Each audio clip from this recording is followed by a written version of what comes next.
This I'm joined by WION's correspondent who is in Russia at this moment.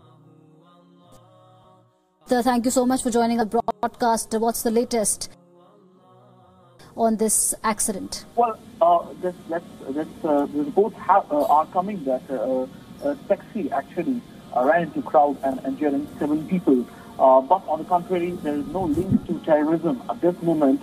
It's the driver lost control and ran so that as a result of the taxi ran into crowd. Talking about central Moscow, it's near the Kremlin area. It's a small city center, but it's really crowded because of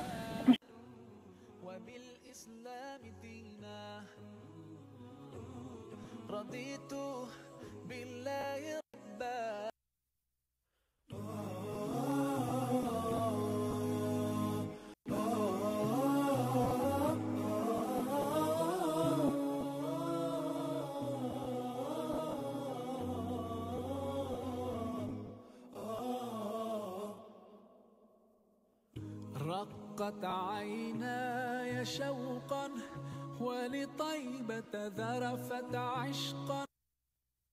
Take on the light with the soldiers that fight in the day and the night, with the soldiers that fight in the day and the night. Going forth, preparing to roar, are the brothers of light with kuffar.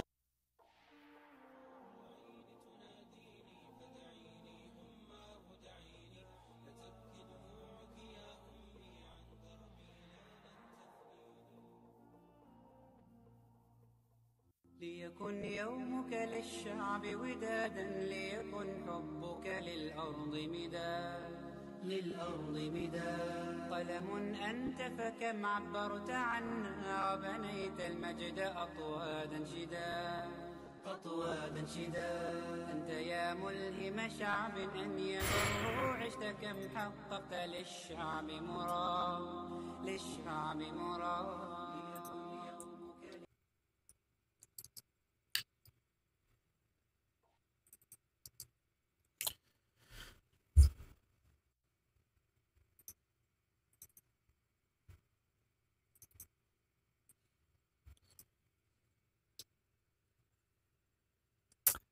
Welcome everybody.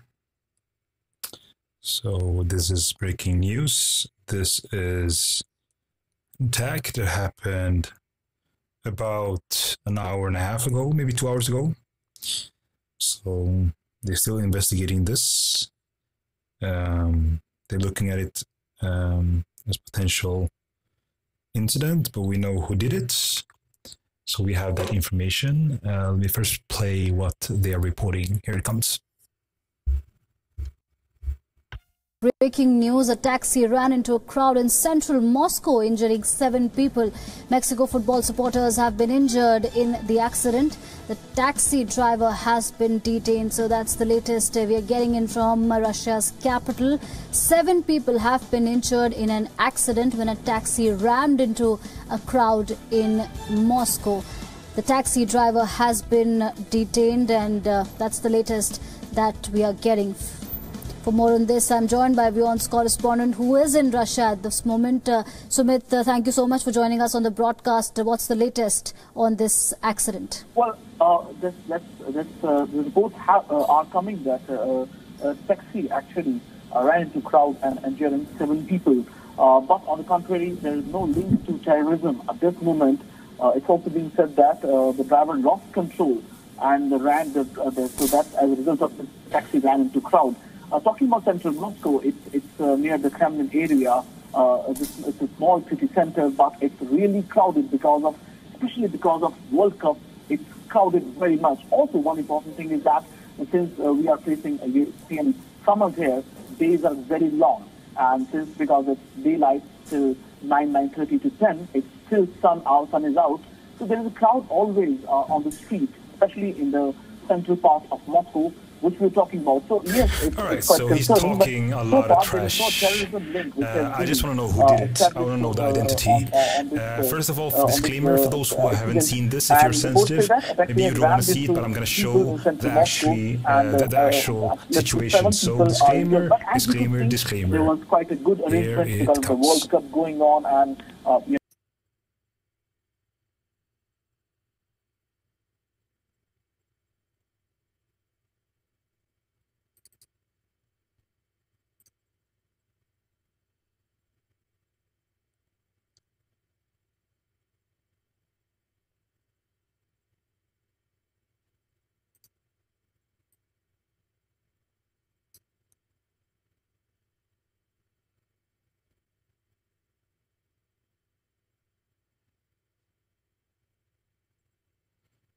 disgusting people. There's no other words. You see that he actually, he's waiting in the line and he actually then deviates and then drives into people. So this is disgusting thing. So I've done some research, so we know who it is. Yeah, they catch him. Yeah, we know who it is.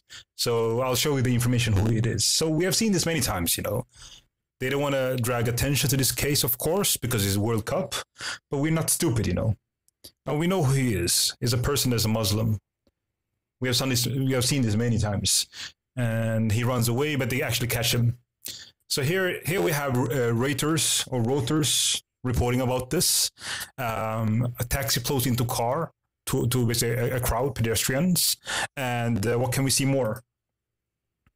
Let's just read what they actually report, all right? I think that's a good start. Sounds good?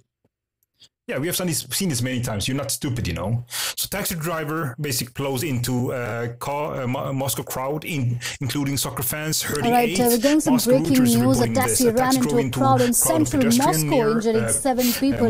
Mexico football supporters have been injured in the accident. The taxi driver has been detained. So that's the latest we're getting in from Russia's capital.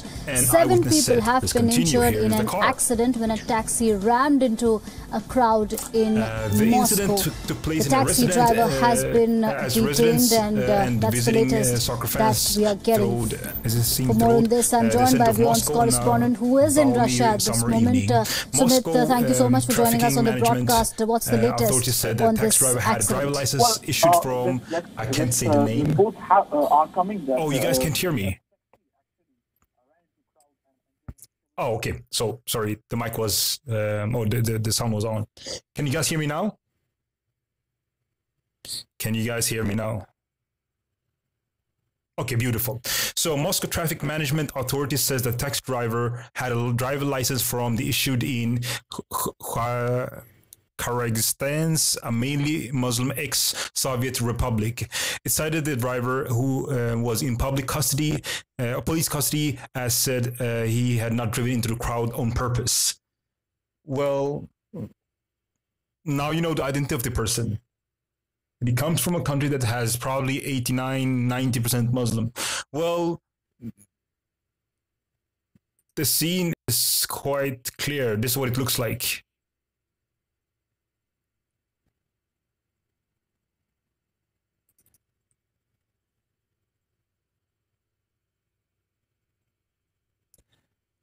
You don't have to be, the brightest guy in every room to actually figure this one out.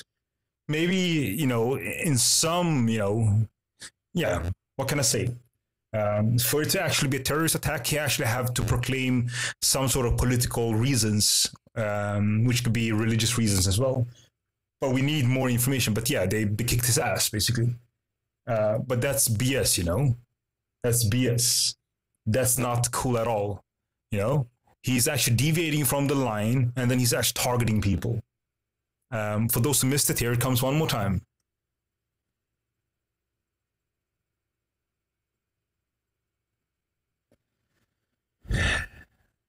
Yeah, this is kind of stupid things to do in Russia, but if you don't care about your life, well, you don't care about your life. Smash his face, yeah. Yeah, it's sometimes we individualize a structural problem, meaning that we make a problems that has widespread, it's a widespread problem with a lot of sympathy, sympathizers, and you make it about one person, and then you make it about another person. Yes, they got him. So let's just read the article one more time, because the sound was bad. Can you guys hear me now? Oh, there's nothing to explain. Well, what we can do is tell you guys what what we know. So this happened, a couple of hours ago, I think 2, 3, maybe 4, something like that,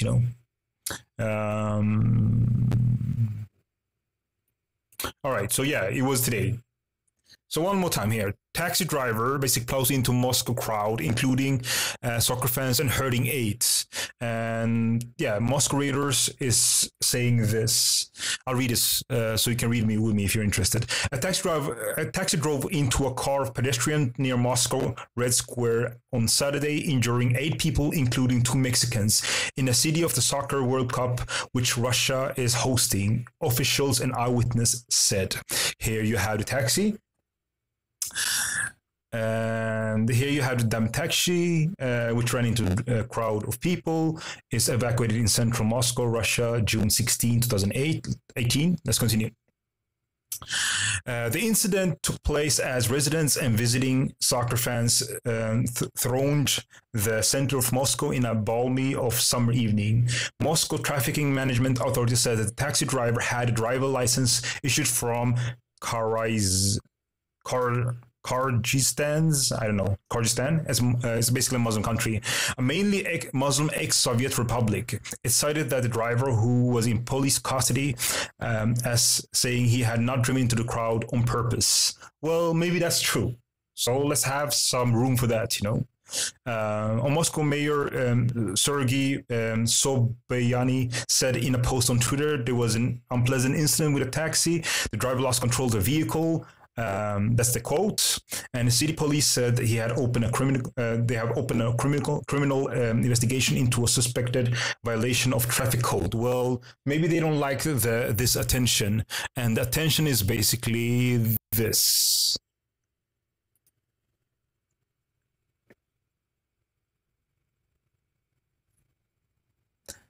Does it look like he actually just lost the control? No, he's actually deviating. It's actually, it is a line, so he shouldn't, gas or he shouldn't press that what do you call it in English? Basically, the thing that just moves you forward. Maybe I'm missing the word. If he does, then he should crash in the car in front of him. This is very odd. And he runs as well. Gas pedal. Thank you. Yeah, gas pedal. Accelerator. Yeah, thank you. It's very odd. But I'll leave some room for him. Just maybe it was an accident, which I don't. I'm open for both, but I don't think it was an accident. I've seen this many times before. Let's hear what they report on this. I think it is maybe, I'm not really sure what country is actually reporting about, so let's just hear it out. All right, we're getting some breaking news. A taxi ran into a crowd in central Moscow, injuring 7 people. Mexico football supporters have been injured in the accident. The taxi driver has been detained. So that's the latest we are getting in from Russia's capital. 7 people have been injured in an accident when a taxi rammed into a crowd in Moscow. The taxi driver has been detained, and that's the latest that we are getting. For more on this, I'm joined by WION's correspondent who is in Russia at this moment. Sumit, thank you so much for joining us on the broadcast. What's the latest on this accident? Well, the reports are coming that a taxi actually ran into crowd and injuring 7 people. But on the contrary, there is no link to terrorism at this moment. It's also being said that the driver lost control and ran so that as a result of the taxi ran into crowd. Talking about central Moscow, it's near the Kremlin area. It's a small city center, but it's really crowded especially because of World Cup. It's crowded very much. Also, one important thing is that since we are facing a European summer here, days are very long, and because it's daylight till 9:30 to 10, it's still summer. Well, what I hear them is saying blah, blah, blah. I don't hear them actually contributing to this conversation. If they would do that, they would actually contribute in a way where they can speak, This looks like attacks that we have seen before. Let me give an example. This was in Australia about 6 months ago. As it raced down Flinders Street 6 months ago into the peak hour crowds. He came very fast, maybe 60, 70 kilometres an hour, and with intention. And the car just came out of nowhere. What up, Queensbury? Are you guys seeing this? Australia. Just, 6 months ago. Yeah, it was December. Raced down Flinders Street into the peak hour crowds. Are you guys seeing this? And within 10 minutes, it said that it was a guy with mental issues. You know, if you have mental issues, you don't do stuff like this. You're probably the victim of you know, basically these kind of conducts. You know. Are you guys seeing this one more time in case you miss it? One more time. Raced down Flinders Street into the peak hour crowds. He came very fast, and maybe 60, 70 kilometres an hour, and like with intention. And the car just came out. We have seen this before. Is it true that France isn't having big screens for World Cup because they don't want crowds? That's a great question. I'm not really that updated when it comes to the World Cup, what's happening. Maybe someone else can answer that. Is it true that France is not having or not screening games with big screens because they want to avoid big crowds? Do anybody know? Do anybody know?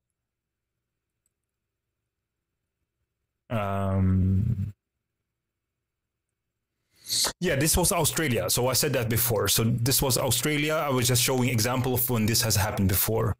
And this happened in Stockholm, Sweden. I'm showing similar attacks.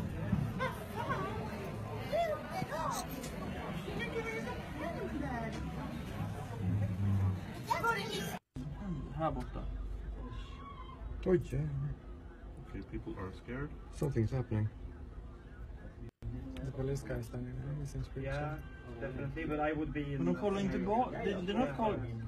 We do move on tonight. Another attack, still Sweden. Let me just do this one. Including this one, tonight, shoppers in disbelief, then panic as this truck barrels through a packed street in Stockholm's busiest shopping district. Police scouring videos, including... Do you guys see the truck here? So this was about, I think, a year, something like that. Are you in Paris? Yeah. So you see, so this has been used before. And for those who have been on my broadcast, you should know that I actually show you what ISIS actually teach in their magazines to actually do these kind of attacks. Have you guys seen it before, or should I show it? Do you guys want to see it?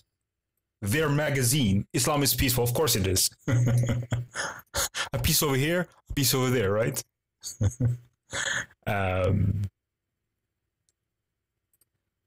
Let me show you here. Okay, let me show you in ISIS magazine. So anybody can download this. This is their propaganda, right? So I'm going to give the reference so you guys can find it. So ISIS has basically, they started with a magazine called Dabiq, which is a city in Syria or Iraq. I'm not really sure. So when the West basically just, you know, beat them out of this place, then they chose another name, Rumia, which is their latest magazine, which is another name for Rome. And there's a prophecy, Islamic scripture, where Muhammad said that he's going to conquer Rome. Basically, Rome is supposed to be the heart of the Christian world. At least in Muhammad's time, the Roman Empire was basically the heart of the Christian world. So on page 10 to 12, I hope I don't have any picture of beheadings. So this is their magazine. There's no filter. You'll just see whatever they want us to see. 10. Okay, did I miss it? Yeah, this is their magazine, as you see. So they actually promote these disgusting things. Okay, 10 to 12, I missed it. Why the world is used to this already? Yeah, of course it is. Yeah, here it is. Here they say how to actually attack. But before I do that, I want to make sure that I actually answer your comments. So I'm going to go back for a while and just answer some comments. Eva saying, right, his health... it wasn't his health because he ran away. Yes, Eva, you're correct. Freddy saying this, there's no accident, stop all the BS. I'm not saying it's accident, I'm saying it's possible, which I don't believe myself, by the way. Was it a car? Yes, it was a car. Eva saying, is that a person in front of him that passed in front? Yes, there was a lot of people in front of him. I'm not really sure who you're talking about. Okay, Speed up saying this, no way his steering wheel just turned right. Yes, you're right. And for those who are wondering what we are talking about, if you just arrived here it is. Look at this filthy man. There's no other words to explain this. All right, I'm going to answer other comments as at the same time when we're actually playing the video. Eva saying losing control in car where the traffic is basically stopped. Yeah, I mean, it's very odd behavior. Terror is terror. Let me see if I have something. Moscow, Sassy saying this. Moscow will never admit to the people if it was a terror. I totally agree with you. They would never admit it. And Queensberry saying, you guys all jumping to conclusion. You're all far right crazies. Of course we are. Telling the truth is far right, these days. Bottom line, he's saying this. Maybe he was coming to fill out application on 7-Eleven. Well, I don't need to comment on that. Not contributing to your religious bias. That's it. So what's my religious bias on this one? Would you want to explain that? I'm willing to change my mind if I have good reasons. Do I have any other comment? That silly France has no chance to win World Cup. All right, so that was an old comment. Ian is saying they use mental illness as an excuse. A woman in Bradford chucked her baby out of flat window, and yeah, of course that happens as well. We need this to happen in Toronto 2 months. This happened in Toronto 2 months ago. It hit 28 people. Yes, this has happened many, many times. All right, so now I will go to the more fresh comments, and then I will read what ISIS actually teach. Can I make this video slower? Well, yeah, I think I can make that happen. Give me a sec. That's more than 8 people miscasing that. Well, let's take a look. Oh, yeah, it seems like it's 20, maybe 25. Do you care about Russian people, or do you just using this insight to blame on Muslims?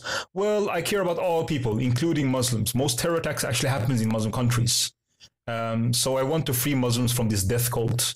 But yeah, I care about when Russians are hurt, and as well as Afghanistan people are hurt.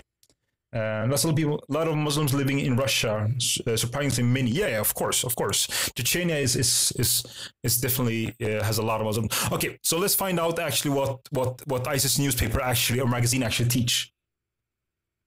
Do you think that he was trying to park? Well, I doubt that. Let's take a look at this. So this ISIS propaganda magazine, Rumia, and this is episode 3, page 10 to 12. So let's just find out. This is what they teach. Use terror tactics. You should rent this car. And I'm not going to read all of this. It takes too long time. And they give, ideal situation, So they want you to actually to rent a car with double wheels. Gorka spoke about this. All right, that's good.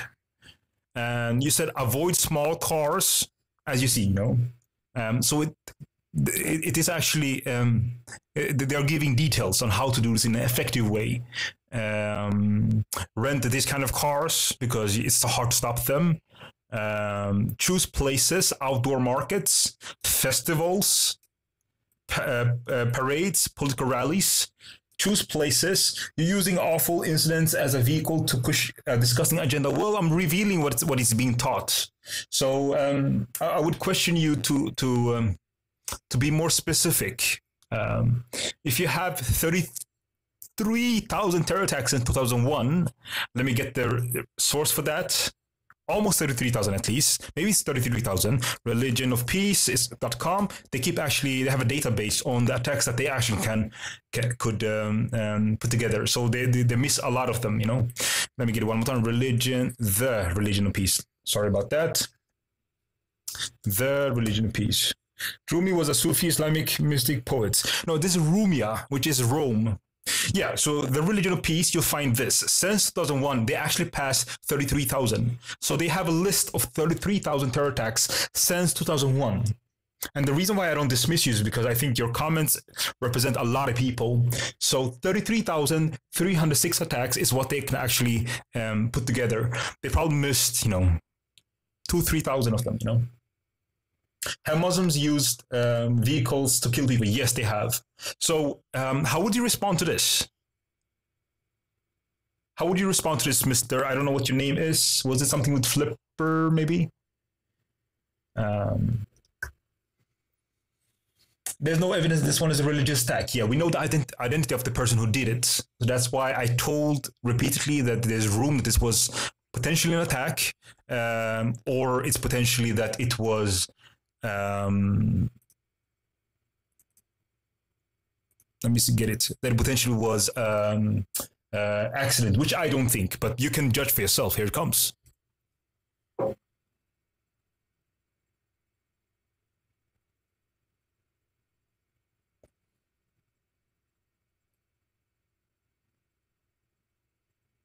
Yeah, and for those who don't know about the Russian Muslim population, they are huge.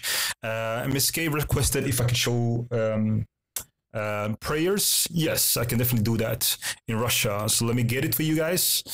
Let me see, Russia.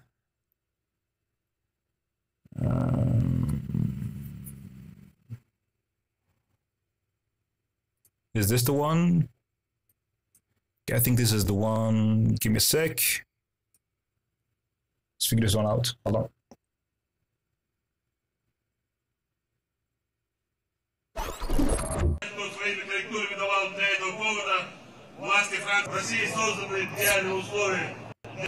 This is Russia, by the way.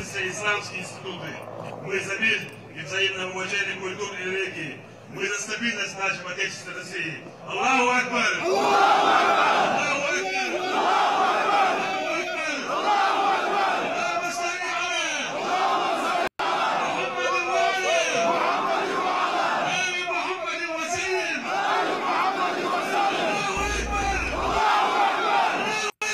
Аллах велик! Аллаху Акбар!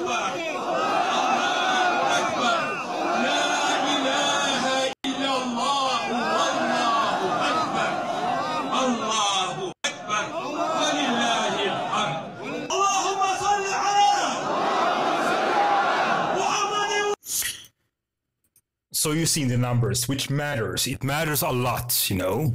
So when you see this attack, like this, don't be surprised, you know.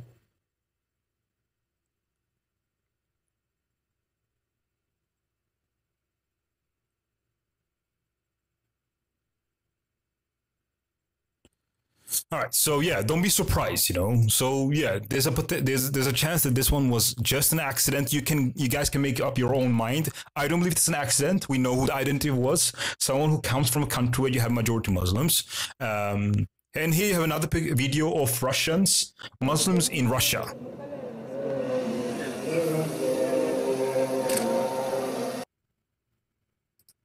This is not Afghanistan. This is Russia. In case you missed it, I'll repeat it one more time. Yeah, it was an attack, no doubt about it. Was it a terror attack? Well, we'll have to wait. You have to wait. For it to become a terror attack, you need a political claim. So you need someone to do it because I want this change. We did this because you invaded our countries. You know, you need something, you know. So this is in Russia. So critical thinking, I always push that, you know. And there's nothing wrong if you guys correct me. But don't be a moron at the same time, you know. If I show you evidence that according to Reuters, here, Reuters, which is like BBC, it's like Washington Post, New York Post, CNN. It's basically, I don't give up. Well, telling the truth is not about giving up. It's about being accurate. So, Mr. Truth till I die, till death. If I'm mistaken my reporting, please correct me. I'm always open for correction. You know, I think truth is the highest power. So it looks like similar to Charlottesville's murder of Heather Heyer by the Trump nationalists. They were not Trump nationalists. It was an individual who had an evil agenda. Yes, that's evil as well. I agree with you. So let me get this video here. This is in Russia. Remember this, Russia. Here it comes. Yeah, Reuters, I don't know about them, but at least they report about this. What up, James? Good to see you. Here comes the video in Russia.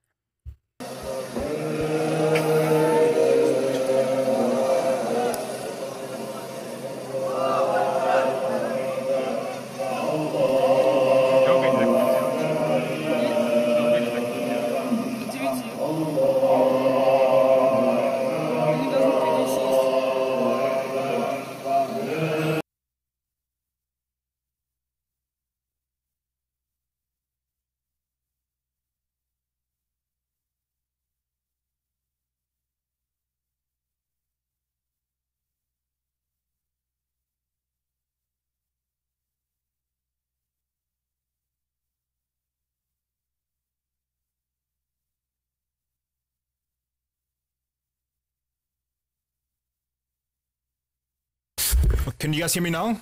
Okay, so this is Russia. Imagine if this is outside your house. Imagine if this is outside your house. It's not just praying.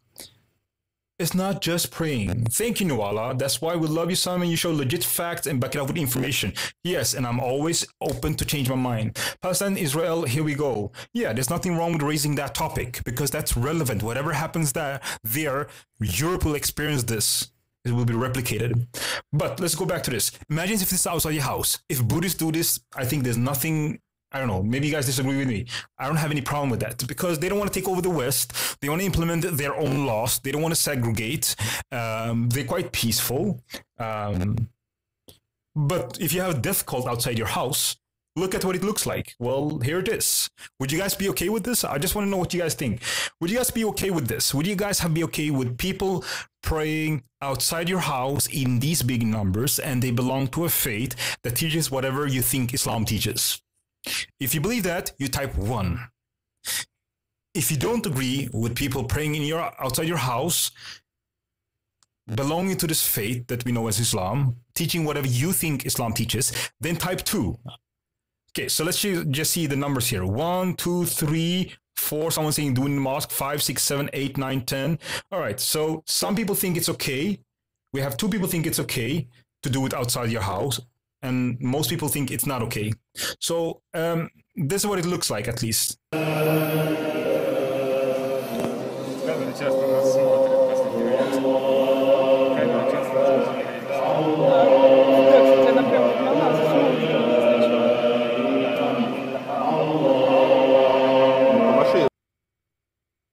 Well, how many people is this? I mean, in front of you, probably there is, what can you say, 30,000 in front of you, 40,000? Yeah, in front of you, yeah, just 40,000 here. So if Islam was peaceful, well, maybe many people wouldn't care that much, you know, and maybe they can just rent an arena like normal people do when they have an event, you know. So Charlottesville was a sick individual, but this was a religious attack. No, I think that if a sick individual can still do a terror attacks, what the term is terror attack if it has a political claim. That's what it is. So you do it because you want to revenge people. You do it because they did this to us. You do it because you want to change policies. So it has to be political claim. You know, you got to have some political reasons for it. So that's what you guys know about this, right? A state cannot commit terror. Some people say, oh, what about British or American terror attacks? They do this to the Muslim population. First of all, America did not write the Quran. The thing that says about Islam or non-Muslim people, it says to do these things because they're non-believers. America did not write the Quran. This has been going on for 1,400 years. Ask the Iraqi Christians, ask the Egyptian Christians, ask the Malaysian people, ask the Indian people. They're not Christians. They still has been invaded. Have you guys seen how Islam spread the first, I can say 100 years? I can just say the first 1,000 years. Let me show it to you. If you have never seen it, it's important to actually see it. So you need historical information when you actually deal with this, or else you're going to do a huge mistake. Don't do a huge mistake. We have basically Google at the end our fingertips. Okay, let me show you. Here it is. So this is the world, at least Africa, part of Europe, Middle East, Asia, 500 years ago. 500 years ago. So this is Islamic invasion with military. Can you guys see this? All the dark green spots. I don't know how to highlight this, but can you guys see this? It was all with invasions. All North Africa was invaded. Spain was invaded. It's not in the map right now because Spain was liberated. Simon, look up Israelis bringing in Syrian immigrants to Europe. Sure. So you have, so I'm going to deal with this question. So you have Jews who are on both spectrum. You have leftist Jews and right-wing Jews. Like you have Christian Jews, Christians who are left-wing and right-wing, and you have atheists who are right-wing, left-wing. So left-wing, normally they have certain characteristics which are common, despite on what ethnic group you have or religious group you have. They're basically for open borders. There's no truths. They're very liberal. You know, right wing. They have certain characteristics where they are more nationalistic. The responsibility is very important to them. Take care of your house, your village, your city, your region, your country first, right? and then you take care of the next thing. You know, they believe in free speech. That's very important to them. So yeah, you will have left-wing Jews who are for open borders, even in Israel, and you'll have right-wing Jews who are very patriotic. Example of that would be Ben Shapiro, Milo. Who more do we have? Ezra Levant from what's it called? Rebel Media. You have Avi Yemeni, if I'm not mistaken his name. There's a couple of them, you know. So you have people from different different backgrounds, but it's basically left wing, right wing. Okay. Are you discussing taxi mowing from pedestrian today? Yes, I'm talking about the taxi mowing. Allah means an oak tree in the Old Testament. I don't know. Maybe that's true. Let me see if for those who just arrived, I'm going to show this video one more time.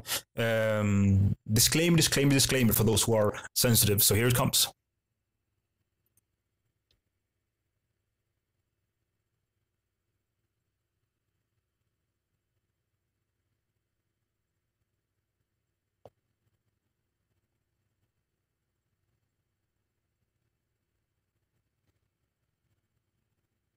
So he's running away, right? Okay, I'm going to take a comment here. Let me see. Warrior Goal 777 saying Sharia law is outlawed in America since 1552. Is that true? I did not know that. Noala is saying long before America was even a thing. You're speaking about the terror attack. Flipper saying Charlottesville was completely political then. It was about racist statues in their community. Yes, I agree with you about that one. So I don't know if you have misunderstood this. Yes, whatever happened in Charlottesville is considered to be a terrorist attack. He was attacking people based on them being a certain group, right? So let's continue with that one. So I think we agree on that one. I have some great Indian doctors. Temporary matter say bye hater, bye bye says Kane Pops. Eva is saying yes, killed Assyrians and then tried to destroy our history. Yes, for those who don't know what Eva is talking about, is when Islam spread, it spread to all these countries, you know, with violence. Are you guys aware about this? It's quite important. So this is not a new phenomena. If you think ISIS is a new phenomena, maybe you haven't really read about history, which is fine. You know, I think there's time, place where you can all learn new things and add that to your mental library. And here is Islam the first 100 years, basically by the founder. Can you guys see it? The first 100 years. So it's not later, you know, the first 100 years. Okay, next comment here, Warrior Gall is saying like this: America has been fighting Islamic Jihad since our inception. That's right. For those who don't know, would you guys want to see the founder of America? I think it was the first 3-4 leaders. Let me see. I don't really know his name since I'm not American myself. Would you guys want to see when they spoke about Jefferson? Is his name Jefferson? Thomas Jefferson, something like that? Let me see. Thomas Jefferson. Yeah, here he is. Do you guys want to see? I'm breaking up. Is there bad connection? Okay, there's a lot of comments I'm missing. I'm sorry. Just repeat them if you think I'm missing them. Okay, let me show you what actually the founders of America, the third president, Thomas Jefferson, that's his name. Okay, Thomas Jefferson, yeah, thank you.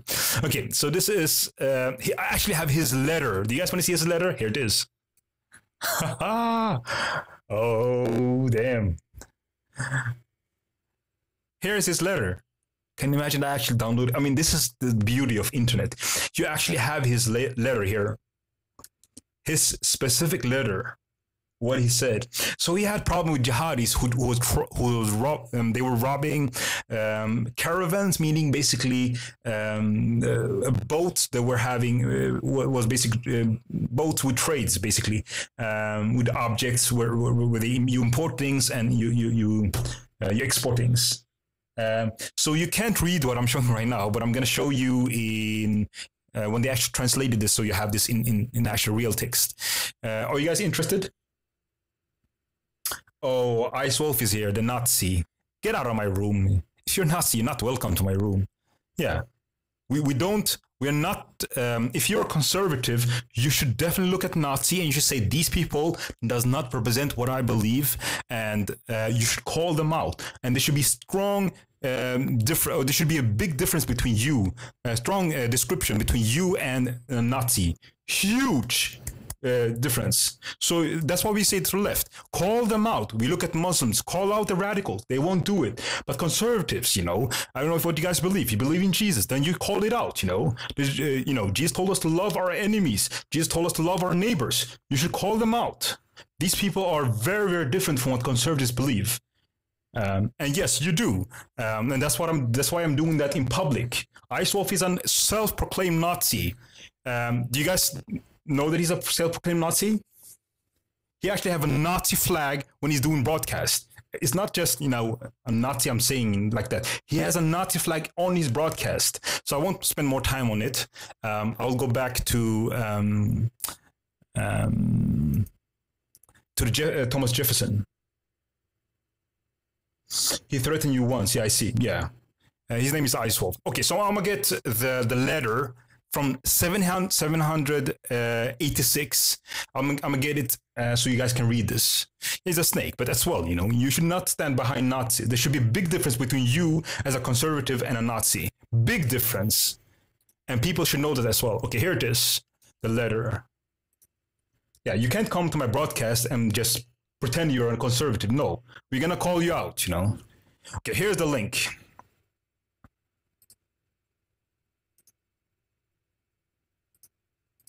All right, so this is Thomas Jefferson writing a letter speaking about this. Okay, so the ambassador answered us. Okay, so Thomas Jefferson is having people, bye Felicia, yeah. 33 Rule called me a Nazi. Simon. Yeah, 33 Rule, he's a moron as well. That's a Jew that used to play and cuddle with Nazis. And I'm glad that at least now he has found out that, this is not the people that you actually play with. So he has distanced himself. So they have become basically enemies. I don't want to spend any more time on him. General Eden, you can always mail me. I'm very protective of your identity, guys. My loyalty is with truth, with Christ. So remember that, I'm very careful when it comes to ethics and morals.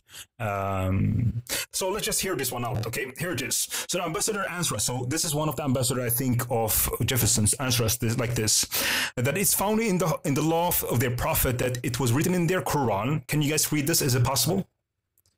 Do I need to make this bigger? Jefferson, remember that. 3rd president of America. Thank you, Temporal Matters. Okay, here it is. So it was written, found in their laws on the prophet, that it was written in their Quran that all nations who should not acknowledge their authority were sinners, which is fine. Different religions think that that they are right, which is fine. It depends on how you treat people who disagree with you. And here it is, and that it was their right and duty to make war upon them, whether they could be found or if and to make slaves of all that they could take as prisoners, and that every Muslim man, meaning Muslims, who would be slain in battle will be sure to go to paradise. To sum this one up is saying, the ambassador of Thomas Jefferson is saying this. They were told that in their book, in their laws, it was written that their prophet said that all nations that do not acknowledge Islam are disbelievers and sinners, and they have the right to make war and make slaves and take people as prisoners if they're not Muslims. And if a Muslim are killed in battle, then they will go to paradise. Well, Thomas Jefferson knew this at his time. Well, you guys just have to go to the Quran to find the exact same thing. That's why our First Amendment is to protect what some people call hate speech. You're right, spot on. Is there no sound? Is there no sound?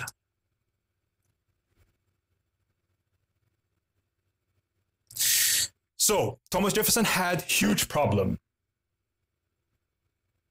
Cherry pick means you actually agree that it's there. I love to hear this argument cherry pick. So I also want to teach you guys how to respond to these deception. Cherry pick, what does that mean? Cherry pick means you agree that it is there. That's all it means. So here you have Thomas Jefferson basically writing this. Let me see if I have. Do I have anything more here? I'll just continue the next thing. It was cut out for a while. Okay, so here is because he has problem with barbaric pirates basically. So what we have here is the problem that he described that he had. Did you guys know that America used to pay money to jihadists? Was reading the old articles from 1800 and sounds like second day of Islam. Yeah, I totally agree with you. Did you guys know that America used to pay a lot of money to jihadists? Well, let me show you. Okay, how it works. For 15 years, American government paid Muslim millions of dollars for safe passages of American ships, or either that the American ships should be returned, or to have safe passages, or to actually have American hostages returned.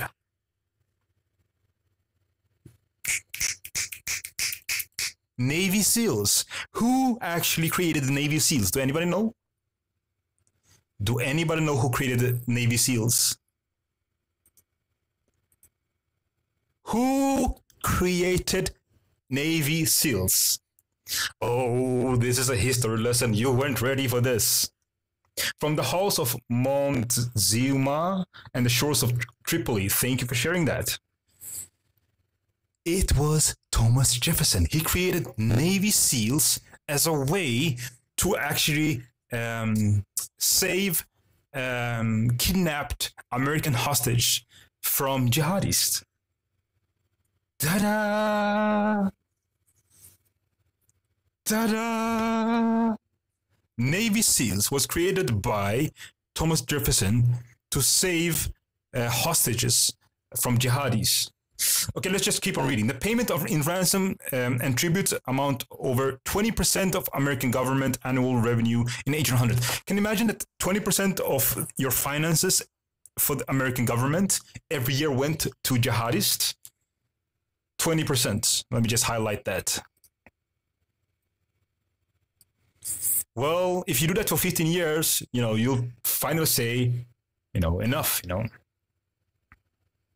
Would I die for my country? Of course I would. Yeah, of course I would. Thank you, General Eaton. Yeah. So I have, for those who don't know, I am from Europe, but I have an immigrant background. I'm born in Europe. My parents are not from Europe, but my loyalty is with truth, with the West, and my citizenship is in heaven. If you guys haven't figured that out yet. Let's keep on reading.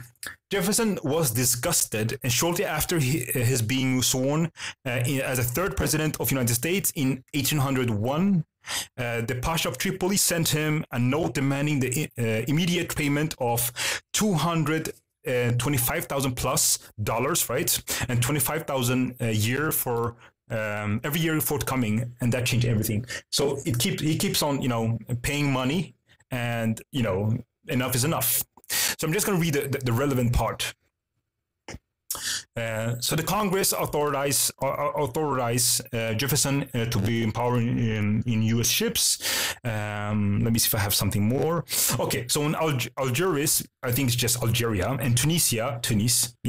So when Algeria and Tunisia were both accustomed to American coldness and quietness, saw the newly independent United States had both the will and might to strike back, they both abandoned their allegiance to Tripoli. And the war Tripoli lasted for about 4 years. So you had Navy SEALs fighting back. That's how Navy SEALs were created. Ta-da! And yeah, so you can read more about this if you're interested. You can read, you can go to Wikipedia if you want. It's just called the First Barbary War. It's quite famous. But what I think is interesting is this letter. We actually have it. The original letter actually exists in a museum, And let me go to Churchill. Everybody knows who Churchill is, right? And Temporal Matters saying like this: know the same, our religion or lack of thereof, know why we don't defend our country is our future. I'm not really sure if I understand what you mean. No, not the same. Maybe you're referring to something I said or to what someone else wrote. Warrior Gold saying like this: with the cross of Jesus going on before. Yes. Temporal Matters saying generation can be free. So for those who don't know, everybody know who Churchill is, right? Everybody know who Churchill is. Your problem is not Islam, it's immigration. No, my problem is not immigration. My problem is that the West is losing basically the battle. They're not taking care of their own house. And sure, immigration, I mean, there's nothing wrong with immigration, but you got to have balance, you know? Imagine if 50,000 or 50 million people will actually enter any country from another country. I mean, they got to be balanced, right? They got to be balanced, right? So I think that everybody, you know, it was not West that actually was the first one that actually created nationalists. Nationalism is actually a beautiful thing in most countries. Yeah, most countries see nationalism as something beautiful. Yeah, there's nothing wrong with nationalism. Okay, here you have the book that Churchill wrote himself. So I actually have these books at hand. River of War, that was the book. So you go to page, it's volume 2 for those who want to actually buy it or download it. Both are actually you can access both of them. Here it is on page 248. You'll find this.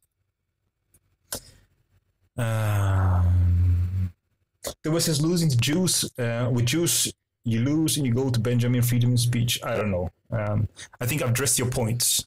And I think it's cowardice as well to put everything on Jews. I think that you have left-wing Jews and right-wing Jews, and they disagree with each other. Like you have white people who are left-wings, and you have white people who are right-wing. They disagree with each other. We'll now blame white people for being far-right or white people for being far-left. No, they disagree with each other. Within every group, you have people who disagree. So therefore, you can put them in those two categories. Don't be stupid, you know. Okay, let me get oh, they had attack. Okay, until I find it, let me play the video one more time for Slim. Here it is.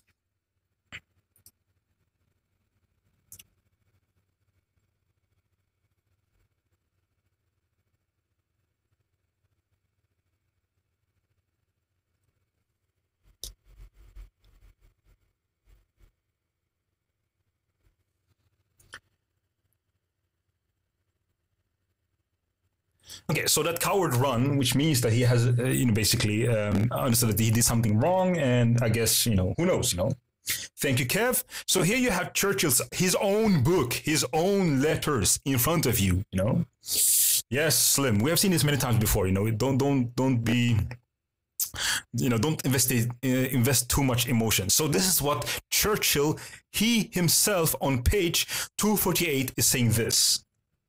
He was drunk. Well, he was a Muslim. He's not supposed to drink. So what makes you think that he actually drank? Okay, here it is. So let's just read this. So this is Old English. I hope you guys can follow. Here it is. I don't generalize because I have a Christian agenda. I generalize because we have statistics to follow this. I mean, this is what you do. So for those who don't know really how to think, I'll just try to explain it. When he says I'm generalizing, well, the only way to generalize is using statistics, right? So here we have statistics showing how many actually agree with Sharia. So Sharia, what is Sharia? Do anybody want to actually explain what Sharia is?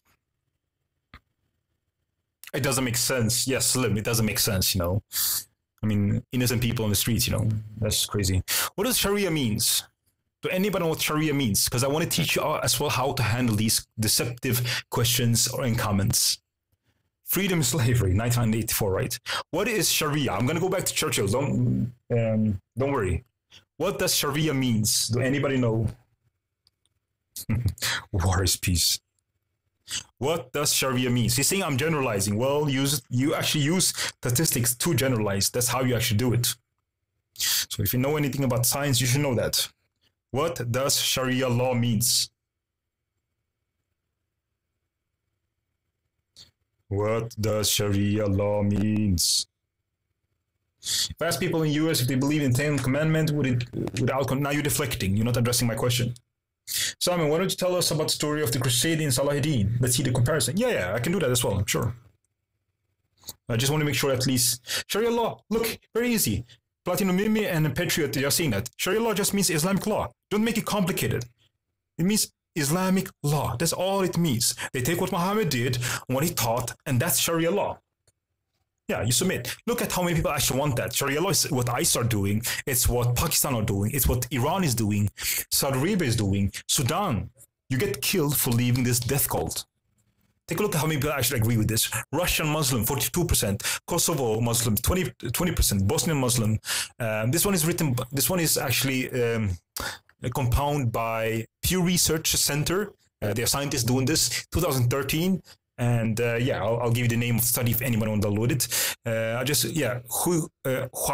Kyrgyzstan, whatever that is, 35,000. That's where the person was from that attacked the people today. Here it is, in case you missed it. The person that made the attack today. Here. Can you guys see this? Here.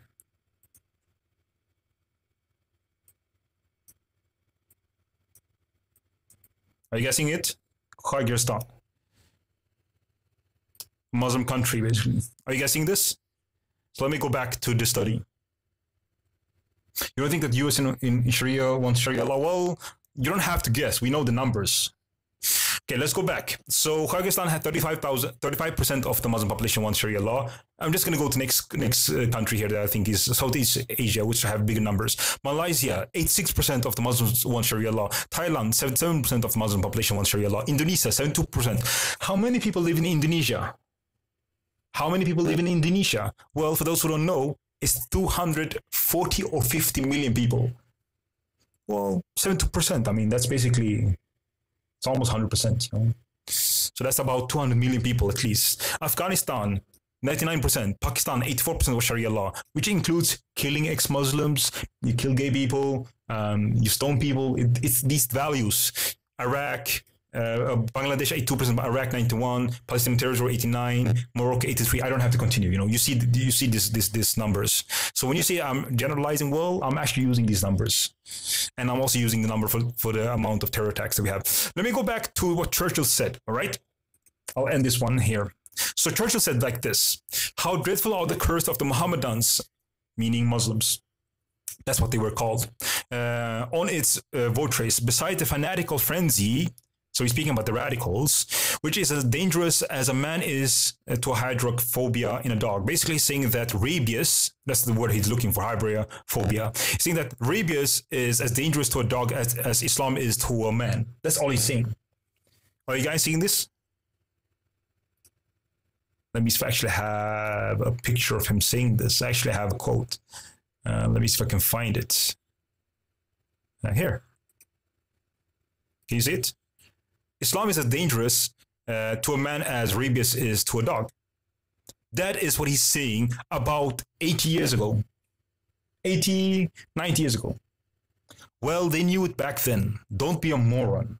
You go to actually history and you find out how is Islam being expressed from the beginning. Okay, let's continue what he said. I'm not going to stay too long on this one. They're fearful, fatalistic apathy. Basically, they don't care. And the effect of apparent in many countries. So basically, you can see how Islam is being expressed in many countries, and improvident habits, slowly system of agriculture, sluggish methods of commerce, and insecurity of property exists wherever the followers of the Prophet rule or live. Basically, wherever you see Islam exists, you'll see this expression of Islam, basically, which is basically backwards. That's what he's saying. Let's continue. This is not me saying that. This is Churchill saying this in his book. A degraded sensualism deprived this life of its grace and refinement, the next of its dignity and sanctity. sanctity, right? The fact that the Mohammedans, meaning Muslim Mohammedans law, meaning Sharia law, every woman must belong to some man as his absolute property. I repeat one more time. The fact that Mohammedan's law, meaning Sharia law, every woman must belong to a man as his absolute property, either as a child, wife, or concubine. Concubine means sex slave. Let's continue. It must delay the final extinction of slavery until the faith of Islam has ceased to be great power among men. Individual Muslim must show splendid qualities. Basically, individual Muslims might deviate and be good people, which is what I'm saying as well. But thousands became the brave and loyal soldier of the Queen. All of how to die, but the influence of the religion paralyzes social development. So basically, the religion is holding them back. So I read one more time. But the influence of the religion paralyzes the social development of those who follow it. So the religion would just hold you back as an individual and as society. No stronger retrograded force exists in the world. Well, let's continue. Far from Moribud, whatever that is, Moribud, Mohammedanism, basically means Islam, is a militant and proselytizing faith. It has already spread through Central Africa, raised fearless warriors at every step, and where it is not, Christianity is sheltered in the strong arms of science, the science against which it has vain struggled. The civilization of modern Europe might fall as fell the civilization of ancient Rome. So the ancient Rome is a civilization that was basically, it fell because Islam invaded it. So let me take a look at the comment. I might have missed some interesting comments. There's not be any attack in Russia. Did you miss it? I'll play it for you in case you miss it, because I think that people should know about this. Here it is. Someone else is saying this. We've learned a few things since Churchill wrote this. Yes, Churchill is describing what happened in his generation. And what more can I say? Thomas Jefferson wrote what he knew in his generation. That was about 300 years ago. And we have the Islamic scripture as well that wrote about their generation. How can anyone defend a totalitarian secular ideology? What do you mean totalitarian secular ideology? Moses was a terrorist. Well, Moses is not alive, so it's not relevant, and you don't see anybody of his followers doing this. And I don't think Moses was a terrorist. But try to stick with things that's relevant. So you pick what's happening today, and then you try to match it with something that's commanded by Scripture. What about the next comment? In Sharia law, women have no rights. They have limited rights. You're right. Was this in Moscow? Yes, this was in Moscow earlier today. Watch the man when he's opened the door and then catch the man running. Yeah, I'll play it one more time for those who missed it. So that's Churchill explaining this. Do you want more? Do you want... do anybody know the name of William Gladstone? That is a leader before Churchill. He was a leader. Imagine if Trump would win 4 times. Imagine if Trump would win 4 times. What would you call that? What would you call that? If Trump would win 4 times, well, you would call him very popular, right? You think this was planned? Yeah, maybe. Who knows? Well, if Trump won 4 times, well, it would be quite popular, right? Don't you agree? Well, the name of the person that won 4 times is William Gladstone. He is he was the Prime Minister in UK, and he said this in Parliament. He started shouting, Troy saying this, he started shouting, no, no, no, and then running, and I've seen a video on Twitter. Maybe it's the same video, and if you have another video, please tell me.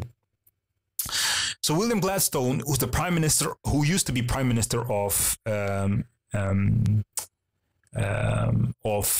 UK, said the following: 4-time Prime Minister of Great Britain, who once held the Quran above his head in Parliament and declared the following. Heard it out. As long as there's a book, this book basically is referring to the Quran he has in his hand, there will be no peace in this world. Why do we have Western leaders telling the truth? And now we have other leaders who are basically doing the opposite. Islam is a totalitarian, religious, and secular. It's not secular. Combine a penalty abuse of breaking Quran Hadith. Yeah, the Quran is definitely totalitarian, but it's not secular.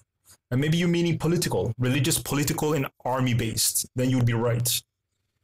Is that what you meant, maybe, Patriot? Our leaders, I'll show you what the leader of UK did. I don't think you guys are ready for it. I'm going to show you. Are you guys ready? So the leaders of UK today did this. I think this was maybe 3 years ago. Are you guys ready? I don't think you're ready. Okay. Give me a sec. Here it is.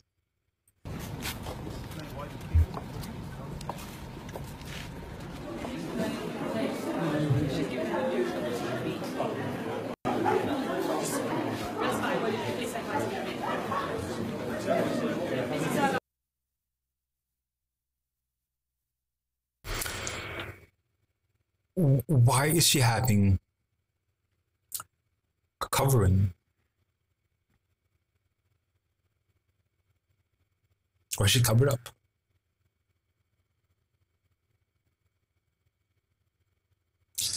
Okay, so I apologize in advance. I'm going to do something maybe uncomfortable. Maybe I am insulting some of you, but here it comes.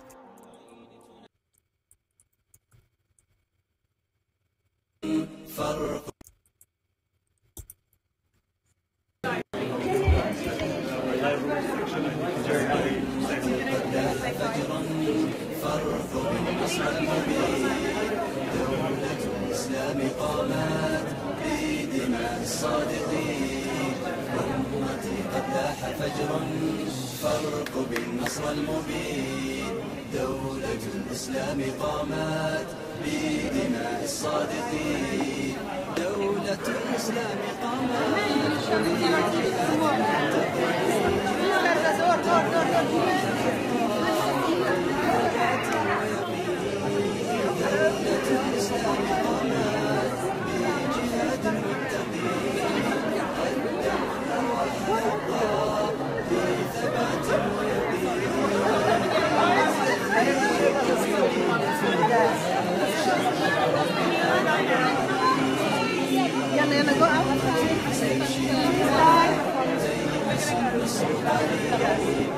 You're making a fuss.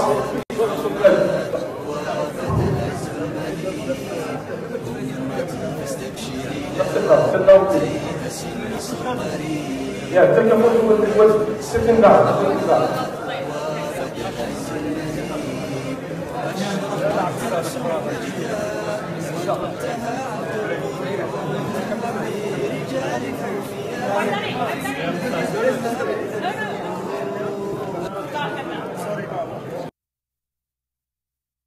Okay, there's obviously something seriously wrong when you actually bow down to regressive cultures.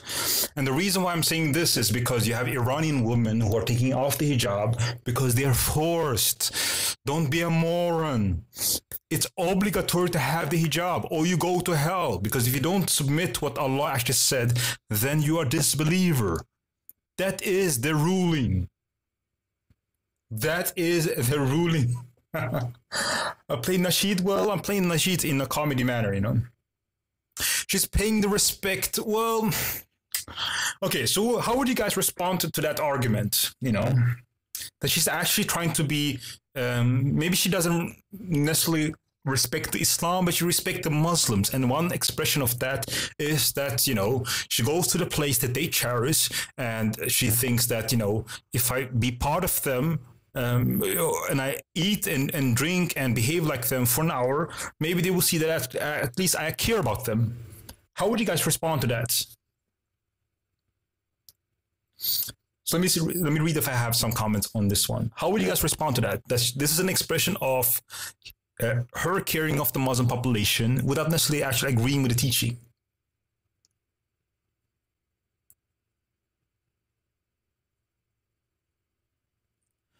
someone is saying, Freddie saying this, that doesn't respect Muslims, she's just scared of them. Warrior Gal is saying no. Bottom Life is saying no respect, you don't bow down to these animals. Well, I don't like that we speak about humans in this way. So Bottom Life, in my broadcast, think about how you formulate yourself. I think Muslims are our brothers and sisters. They might disagree on how to conduct themselves in society. It doesn't mean that you have to actually to import 2 million of them, you know. But you know, don't please describe them as at least humans, you know. I think that's important. You can show respect in other ways. Yes, Theresa May is an apostate, and she only is doing this to control the Muslims. So she tried to flatter them, right?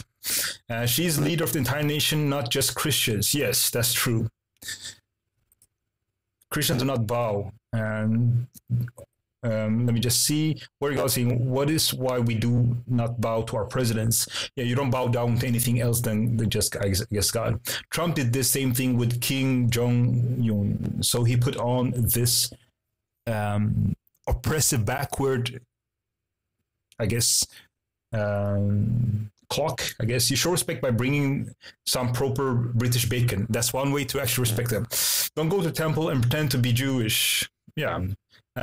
So the problem I have here, so I'm going to tell you it's an expression of stupidity someone else says. Theresa May taking her Shahada soon. Mashallah. I guess that's a Muslim. Maybe she will become a Muslim. Well, let me actually entertain that just for a second. So if you're British, I'm sorry. I'm not. I don't intend to take. I don't intend to offend you, but come on, you know, I make fun of Islam every now and then, so you can take it as well, right?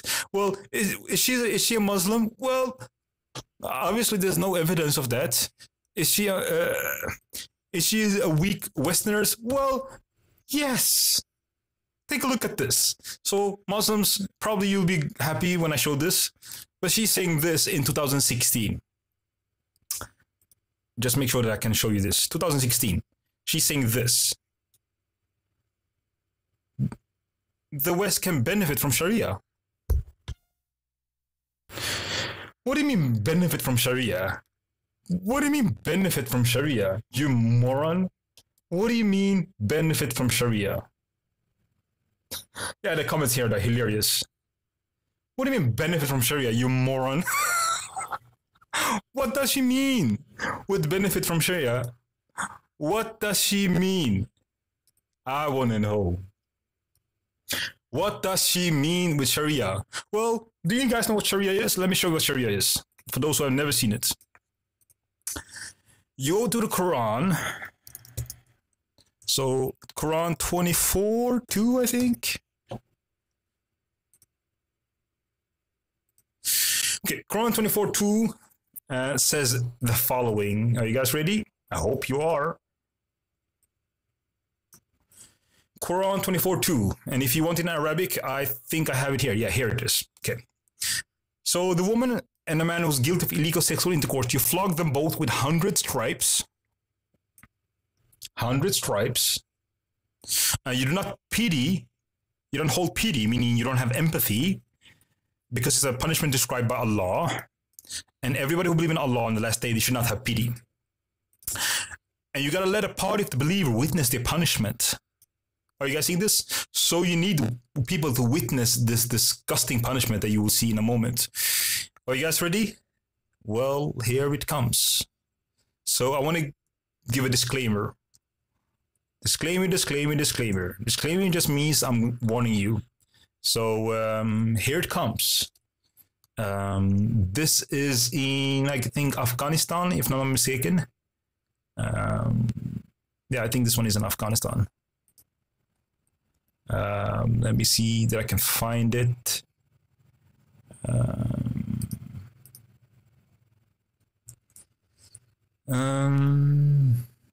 I apologize in advance. I have difficulties finding it, but I know it should be here. Okay, I found it. Here it is. So, are you guys ready? Okay, I'll just play it. This is the verse coming alive. جلالی ونیسه ده بوټان باندې خپل کېدل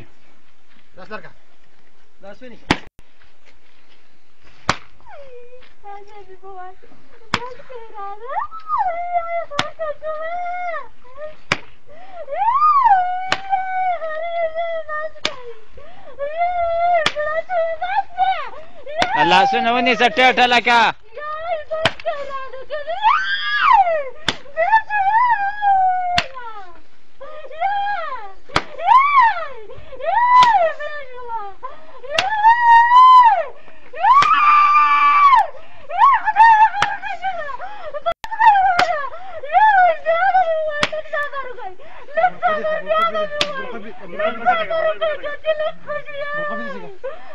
برکت ہے جلالی را کیا لگ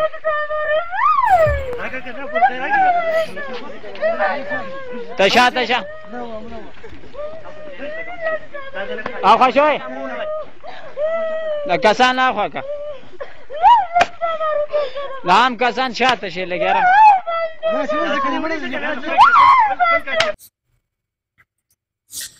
Enough, right?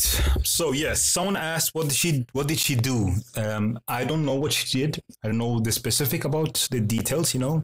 I would just say that, you know, maybe she did something that is in line with fulfilling the criteria for, I guess, as I showed. Do they do this in every country?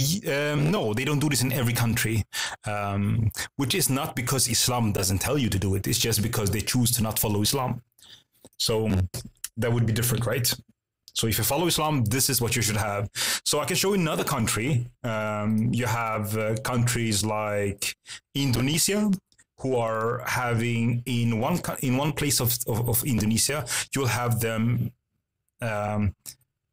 implement Quran 24:2. Same thing about punishment. So Muslim country doesn't implement this is not because they're not doing this because Islam doesn't say so. Islam actually says so. It's just that they deviate from what Islam teaches. Here's another one. I'm sorry, guys. Disclaimer, disclaimer, disclaimer. I do this not to torture you guys. I do this because I want to educate, all right? So Quran 24 verse 2 says 100 stripes. Everybody can see this with their own eyes. 100 stripes. Here is in front of an audience.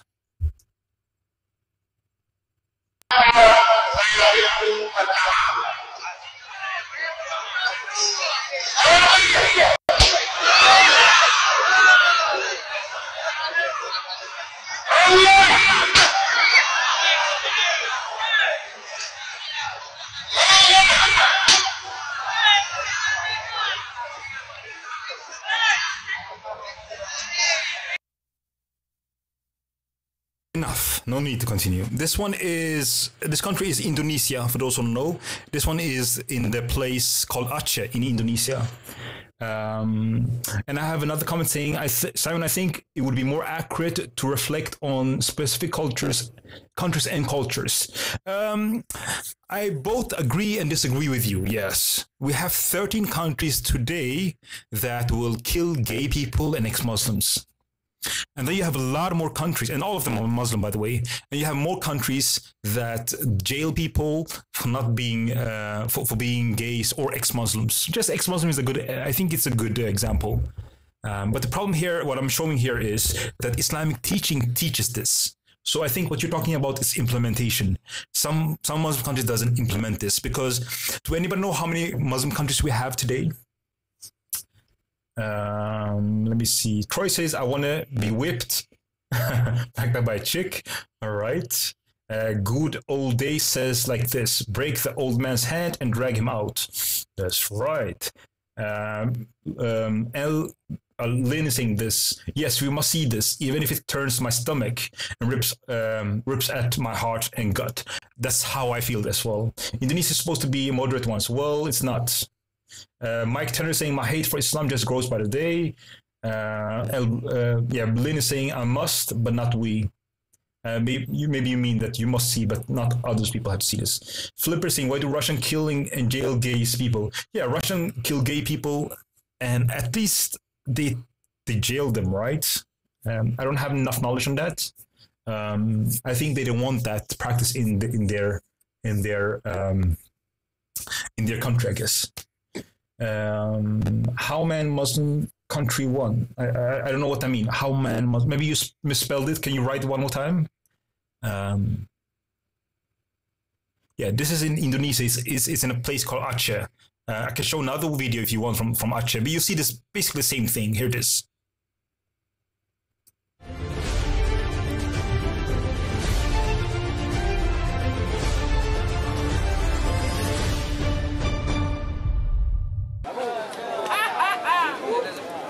Ulangi, terpidana Nur Elita binti Nasrul Ahmad dengan hukuman takzir berupa hukuman cambuk.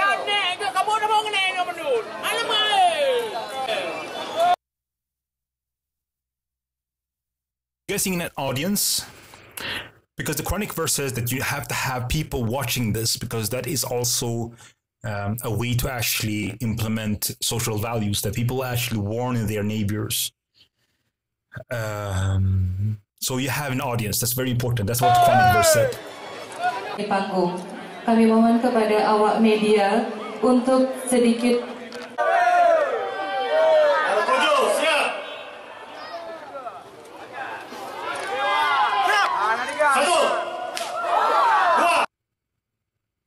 Okay, so yeah, we don't have to overdo it, you know.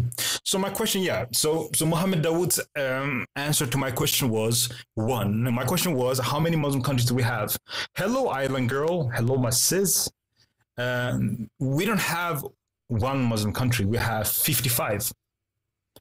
We have 55 Muslim countries, and 56 country is Palestinian territory, but they don't really have a country. But that is how it is perceived. So 55 Muslim countries. So 13 of them killed ex-Muslim instantly, and then the rest jailed them or they mistreat them. You know, they yeah. So have I said anything that's inaccurate? Yeah, the Muslim world, you don't have one Muslim world. It's very divided, you know. I guess I would say that most Muslims are better than what Islam teaches and command from them, but it doesn't mean that they disagree with the Quran. They actually agree. So I would say like this. I'm going to say it in front of people. We have around almost 50 people here, right? So we have 45 people here. Most Muslims agree with ISIS, but they disagree with ISIS. Most Muslims agree with ISIS practice, what they do, but they disagree with ISIS being in leadership. Yeah, Sharia means the Ummah, right? But Sharia means also the practice. So it depends on what we're talking about. So Sharia is supposed to be the Islamic rulings, right? The law. So Ummah, maybe that's what you're talking about. So for those who don't know what Ummah means the Muslim body. It's one nation. It could be in what we know as 50 nations, you know. So am I saying something that's inaccurate? That's not accurate? Please correct me. Islam is peace. Yeah, Islam is a peace here. Islam is peace over there. So if you can't leave Islam, how can it be peaceful? How old Muslim scholar says the black-skinned man is not fully human. His life, his life is worth a dog. Yes and no. Scholars, yes, you have scholars who are saying that. Did Muhammad really say that? It depends on what scripture you accept. Is the scripture saying that you have that people based on their skin color they will go to hell, go to heaven? Well, yes. Okay, so that was saying no. ISIS is Islam, not Muslim. Okay, so that would disagree with me saying that ISIS is not practicing Islam. But I disagree with you. I definitely disagree with you, and I'll give my evidence. And Sissy, my sister, she's in the building. Hello, Sissy. Yes. So what is ISIS doing that Muhammad himself did not do or allow? Everybody understand this question, right? What is this called ISIS doing that Muhammad himself did not do? Do anybody know? A Muslim, ISIS is Islam. Oh, wow. Okay, we have a Muslim here saying that ISIS is Islam. All right, welcome. I allow everybody from different groups to speak their mind, you know. Live with Islam must maybe hell. ISIS is still not doing the whole Islam. ISIS not following the full Islam. You're right. Maybe they're following 80-90%, you know. And Janove is saying, hello, Haram King, Salmon, thank you for being here. Is ISIS Islam? Yes, ISIS are following Islam very close So basically all of it. If they deviate from something, which is fine. Okay, so let's just make a poll here, because I don't know, guys, what you guys believe. Yeah, I think ISIS follow the Quran. Okay, so let's just make a poll. How many believe that ISIS are following the Islamic scripture and following the Prophet? Type 1. If you think ISIS are definitely not following the scripture, they're not following Islam, and Islam is actually peaceful, then you type 2. One more time. ISIS are following Islam, type 1. ISIS are definitely not following Islam, they're disgraced. Then you type 2. I want to know what I'm working with. Okay, so let's just read it. One person says 2, 3 people think that ISIS are following Islam. 4, 5, 6, 7. So I'm about to say that they don't follow Islam. 8, 9, 10. Okay, so I have about 95% chance. Muhammad Dawood, I was asking if you think ISIS are following Islam. If ISIS following Islam, you type 1. If ISIS are definitely not following Islam, then you type 2. So I have about 95%, 97% ratio. Do you guys think I'm being fair? I guess that infidels can actually read. What up, Sissy, my sister? Okay, so for those who wonder if I was actually following Islam, well, if I said ISIS, earlier you said Muslims, not Islam. My question is if ISIS actually following the scripture, if they're following Muhammad. Okay, for those who don't know, well, let me just show you a video. Maybe this one can be enlightening, all right? So it's just a funny video with a lot of truths. And if you have any points, okay, so, thank you, Bottom Life. Here it is. Enjoy it. And Sissy, this one is for you.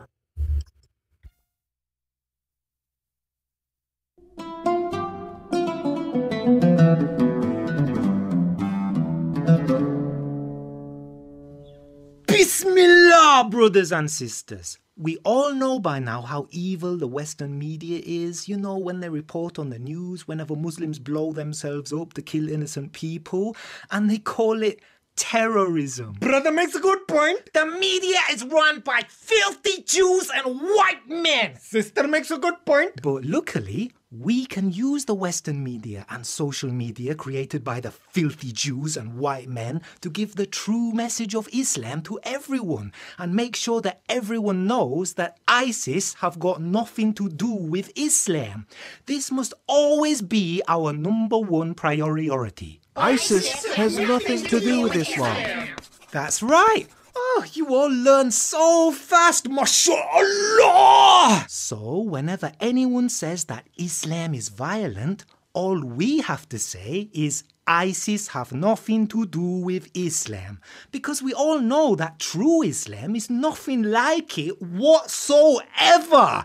Now, before we all go out and preach to the dirty infidels so we can invite them to the beautiful message of Islam, does anybody have any questions? Sir, me. One at a time, boys.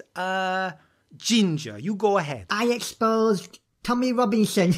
Oh, good for you, Ali D. I'm sure you did expose him. But that's not a question though, is it? So let the ginger boy speak, please. You know when ISIS kill people for not being Muslim anymore? Fake ex-Muslims. Lol. Yes, apostasy. Yeah, that's treason, like Edward Snowden, innit? Yeah, I've heard that's also in Islam, but nobody told me that before I joined. Is it true? Is it really a part of Islam, or is it only ISIS that do it? Well, epistemologically speaking, you're forgetting the context. It's all about the multi-layered and multi-leveled approach. Brother makes a good point. You see, we have the pixel and Allah has the picture. Aha. Pixel. Oh, come on, guys. We shouldn't be embarrassed by our beliefs. Of course apostates are killing Islam. It's the authentic hadith that the Prophet said, whoever changes his religion, kill him. That is correct. Sahih Bukhari, book 88, hadith 5. Just to be clear, No context in this ruling mentions treason being a condition for this punishment to take place. This is an issue of consensus by the major Muslim scholars. Okay, fine. Let's remember, however, that we behead the apostates. And as we know, beheading is painless. So it's a win-win for everyone. But apart from killing apostates, ISIS has nothing to do with Islam. Killing apostates is the only thing that they have in common with our religion. Any other questions? The Islamophobes always give us grief. When ISIS cuts off the hand of a thief, does Islam really give us this brief? Oh, seriously, mate, can you stop doing that? It is well annoying. Right. First and foremost, not every thief has their hand chopped off. Before you get your hand chopped off, you have to steal something really, really expensive, like an egg or a bit of rope. Sahih Bukhari book 86 hadith 29. Yeah, and the general command to chop choppy is in the Quran. 5 verse 38, Allah says, as to the thief, male or female, cut off his or her hands, a punishment by way of example from Allah for the crime. Yeah, okay, so ISIS follow Islam when they punish a thief or chop off their hand, but apart from killing apostates and chopping off the hands of thieves, ISIS have nothing to do. Oh, don't forget about them feet, innit? Feet? What feet? Allah orders us to chop off both the hands and the feet, as well as crucify those what spread corruption. Brother makes a good point. This is in chapter 5 verse 33. Okay, so Islam teaches you to chop people's hands and feet off or crucify them if they spread corruption. But apart from killing apostates, chopping off hands and feet and crucifixion, ISIS has nothing to do with Islam. No, man! So here's the point where you chop off the thieves' hands, babes. This is just an excuse to show you skin. Oh, look at that. I have an Audi. And I'm not talking about my belly button. You know what, babes? I call my bed the crucifix, girl. If you want to spread corruption, I'll be glad to nail you there. No, man, stop it! What you're doing is haram! You're not one to speak. We all know about your profile on Ashley Madison. Mr. Compassionate who likes cuddles. That reminds me, what punishments do ISIS carry out for adultery? Well, what ISIS do is they give fornicators 100 lashes while a group of Muslims has to gather round to witness. Quran chapter 24 verse 2. And ISIS also stone married adulterers to death. Sahih Bukhari book 93 hadith 55. Alright, so I guess that might be a little bit Islamic too. But apart from killing apostates, chopping off hands and feet, crucifixion, lashing fornicators and stoning adulterers, ISIS has nothing to do with Islam. Any questions from our sisters at the back there? I've got one. You know when ISIS takes slaves, like making women and children slaves, right? Well, that obviously can't be from Islam because we all know that slavery is wrong. Wrong! Are you stupid? Even the Prophet had slaves and the Quran specifically allows it. Quran chapter 4 verse 3, chapter 4 verse 24, chapter 4 verse 25, chapter 23 verse 6, chapter 24 verse 33. Alright, we get it. The Quran allows slavery. We all know that. At least those of us with full intelligence, not half intelligence like women, innit? Ew. That is true. Women have half our intelligence. We are told this in Sahih Bukhari book 6 hadith 9. Excuse me, I'm not going to attack you personally, but Islam to me. Sister, you cannot just interpret it the way you want to. Islam is not made up by every Tom, Dick and Harry. Sister, all major scholars agree that enslaving men, women and children is allowed in Islam, mostly after battle. Prophet Muhammad ﷺ enslaved all the women and children of an entire Jewish tribe after he killed their men. There are many more examples, sister. Alright, we get it. Slavery is legit. But apart from killing apostates, chopping off hands and feet, crucifixion, lashing fornicators, stoning adulterers and enslaving women and children, ISIS has got nothing to do with Islam. Hey, what about my gay friends? We can at least say that Islam welcomes gays with open arms, and that is why ISIS are un-Islamic. What? The puffs? Oh, that is disgusting. Yeah, God created Adam and Eve. He didn't create Adam and Jamal. Our prophet said that we must kill the gays who act on their lust. Sunan Abu Dawud, Book 40, Hadith 112. We can fling them off the highest roof, but only after we've established proof. Oh, whatever. No one likes the gays anyway, apart from Linda. Okay, let's just get some context here. People say some stupid shit sometimes. I just say that shit to make them allies against white men and Islamophobes. Ah, very clever. Anyway, right, so apart from killing apostates, chopping off hands and feet, crucifixion, lashing fornicators, stoning adulterers, enslaving women and children and killing gays, ISIS has got nothing to do with Islam. What about collecting jizya from non-Muslims? Quran, chapter 9, verse 29. What about destroying shrines? Sahih Tirmidhi, book 10, hadith 88. What about executing blasphemers? What about executing prisoners? Is hijab really compulsory? Do drinkers really get lashed? Oh, look, we seem to have run out of time, so I'm afraid I won't be able to answer any more of your questions at the moment. But my original point still stands, yeah? ISIS is not Islamic because, apart from killing apostates, chopping off hands and feet, crucifixion, lashing fornicators, stoning adulterers, enslaving women and children, killing gays, beheading prisoners, lashing drinkers, enforcing obligatory fasting during Ramadan, abiding by strict monotheism, enforcing zakat, enforcing compulsory hijab, destroying shrines, executing magicians, destroying idols, forcing jizya on non-Muslims and executing blasphemers, ISIS has got nothing to do with Islam. So, what have we all learned today? Islam has nothing to do with Islam. Alhamdulillah. Now go and tell all the infidels on YouTube, Facebook and Twitter that Islam has nothing to do with... Wait, what? Oh, shit.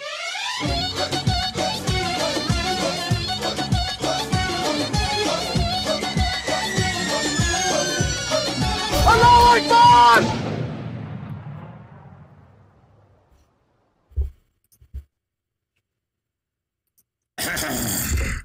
I hope you guys enjoyed that. I just threw it in for free. You know, dealing with this topic, it's sometimes yeah, where can this one be found? You can follow The Masked Arab on YouTube. I'll repeat it one more time. The Masked Arab. Am I not stealing it? No, I'm gonna give him credit. You can follow The Masked Arab. And you can follow Satan. They both have it on their channel, I think. Or it's only on Masked Arab channel, but it's produced by someone who is called Satan. All right, so what did we actually get from this video? Well, if you're not a moron, you'll understand that they brought up 10 points and says that basically ISIS had nothing to do with Islam besides these 10 points. And they said, you know, killing ex-Muslims, having slavery is okay, chopping off hands. What more did they say? They had a lot of points. So they basically said that ISIS had nothing to do with Islam except these points. And the list was long, you know. So let me make sure that I answer your comments. I'm going to go back to sort of just hear out see if I have some comments I missed. So Brendan Rune saying a lot of brutality. Warrior saying Muslim, look at what you believe in, it's sick. Good old days saying I like this show. It's immoral, but it's funny. Muhammad Dawood is saying, what do you do to prove your love for Muslims? And I think I responded that in text. I treat Muslims with dignity, and I ask them what they believe, you know, so I don't treat them as a group unless they actually agree with these values. So I always try to give them dignity. We have next comment by Mahmoud saying, what else? Well, treating people with dignity is enough, I think. Warrior God is saying, Jesus called you to be free. Yes, if you're a Muslim, I call you to look at Jesus as an alternative. Good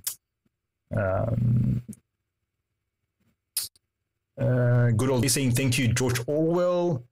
Sissy saying, well, defiant, enjoy it. Thank you for enjoying it, Sissy. Freddy Bay saying, don't forget Muhammad's superior medical advice, drinking camel urine. Well, have you guys heard about it? Drinking camel urine is part of Islam. Maybe this is not interesting. Saigon Patrick is saying, follow Fander Films. Yes, I follow them. They are quite good. Jesus is the King of Kings, Lord of Lords is what Van Dahl is saying. Mike Tennyson is saying, I don't know. Muhammad Dawood is saying, Simon, show me your fruit of your love of Muslims. Well, I defend you guys, and I tell you to treat Muslims as an individual and ask what they believe. You know, so that's my way of showing showing you dignity, that you deserve dignity. Warrior God is saying this: Jesus called you to come home to Him as you are, and he did jihad, so you never have to do it. Oh, I see, inner jihad, right? Warrior Gal, that's hilarious, by the way. Saigon Patrick is saying, send Linda Sarsour cockroach to Guantanamo. So for those who don't know what he's referring to a woman called Linda Sarsour, who is basically deceiving Muslims, to be honest. She's saying basically that, yeah, Mohammed Dawood, you can call me, you need me to add me on Skype, which is, my Skype is Simon 100p. I'll repeat it, Simon 100p. So the problem with Linda Sarsour is she's deceiving Muslims and also non-Muslims. She's telling them that basically Islam is the most feminist religion. Muhammad was the greatest feminist of his time. I mean, that's just, I mean, do you guys need me to comment on that? Yes, Mahmoud, you can comment right now, actually, if you want. CBP saying playing the video again. I won't really do that. Camel urine keeps you from dying in desert. Well, that's interesting. Warrior God saying, if you eat a fly, it's okay one wing to carry the cure. Okay, so for those who don't know what Warrior God is actually referring to, she's referring to there's a hadith when Prophet Muhammad said this, that if you have a fly and it comes into your drink, then one of the wing has the cure, and the other one has the disease. So what you need to do is to dip the fly several times and basically, come on, will anybody do this? My cartoons of Muslims, Philly is saying this, my cartoons of Muslims are resembling Hitler. Cartoons of Jews. No, I tell you to love Muslims. That's what I'm doing, which is quite different what Hitler did. But thank you for putting everything, comparing everything to Hitler. So here's the woman that you guys, Linda Sarsour. So here it is.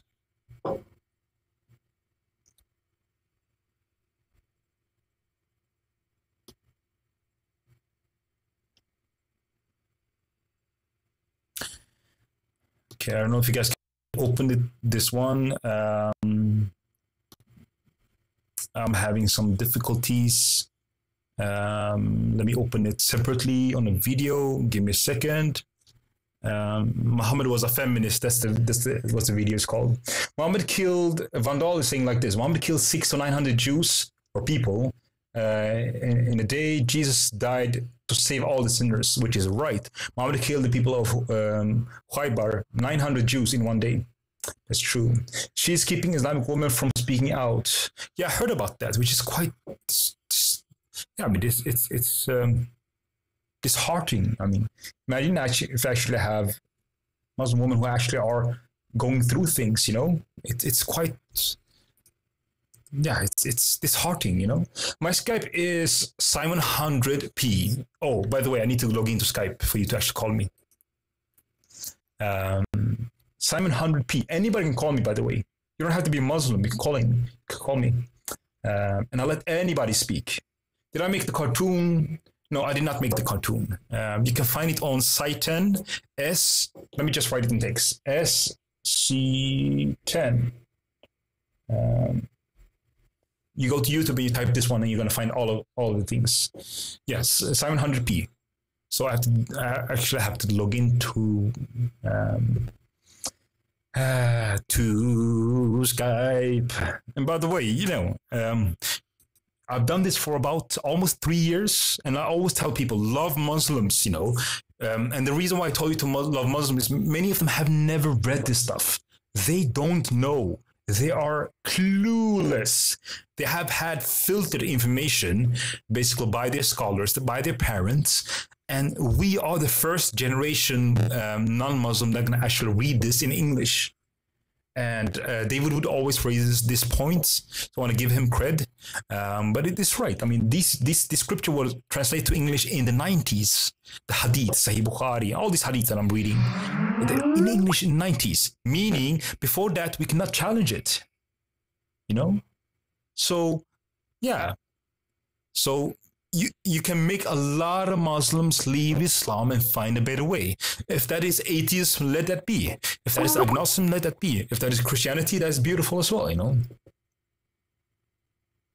I would want them to actually find Christ, but whatever is better than what they have right now, and set the people in bondage free. And if they want to be Muslim, then let them be as well, you know. At least you gave them a chance to actually see what they actually support.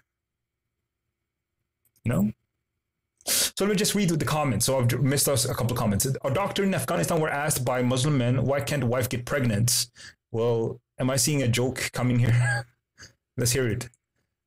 Good old days saying, love people, not propaganda. Yeah, that's right. Freddie saying Muslims only listen to their orange and their imams, and they don't even read their own books. Well, Freddie, people through my broadcast, around 60 people have sent email saying they left Islam. 60 people, they will choose a different partner, choose a different kind of lifestyle. They will conduct themselves very different in life. They will tell their friends and family about this. That's a lot, you know. You can, through 60 people, you can affect about, you know, 2, 3, 4, 500 people. That's a lot, you know. And then I also teach people who don't know much about Islam. So don't give up on Muslims, you know. And Philly is saying this, Philly Fanatic saying Christians use leeches on old days because they thought covering a person with leeches cured them. Yes, Christians can do right and wrong, but Christians are not commanded to follow Christians. They're commanded to follow Christ. So you don't follow other Christians, you follow Christ. So I guess your argument doesn't prove much. Warrior Girl is saying this. She's saying that the doctors did the test and they found a test on Muslim and they found nothing wrong. She's basically commenting on the thing she started. So her joke is this. Our doctor in Afghanistan were asked by Muslim men, why can't wife get pregnant? And here's the answer. The doctor did the test, MS, and they found nothing wrong. And they asked the men how they're doing, how they're having intercourse. I don't know if that's even a joke. Maybe that's actually true. I'm not really sure. But Warrior Girl, can you maybe clarify? Is that a joke?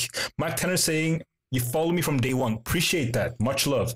Buddha is dead. Muhammad is dead. Jesus Christ is alive. That's right. Muslims cannot leave Islam because they cannot leave Islam. What do you mean? I mean, Muhammad said that you kill people for leaving Islam. So can you clarify what you mean? Maybe I misunderstood you.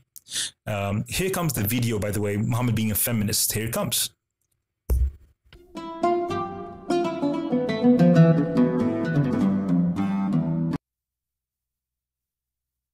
Oh, this one was the wrong video. Give me a sec. I think this should be fine. Here it comes. Sorry. And we are in a critical moment in this country. And the question is, will you define Islam or will you allow the racist, bigot Islamophobes to define Islam? The truth, which is that our beloved Prophet Muhammad was a human rights activist. He was a racial justice activist. He was an environmental justice activist, taught us about how to take care of the earth that Allah gave us. He also cared about the animals. He was an animal rights activist. He was a feminist in his own right, uplifted the women in his community.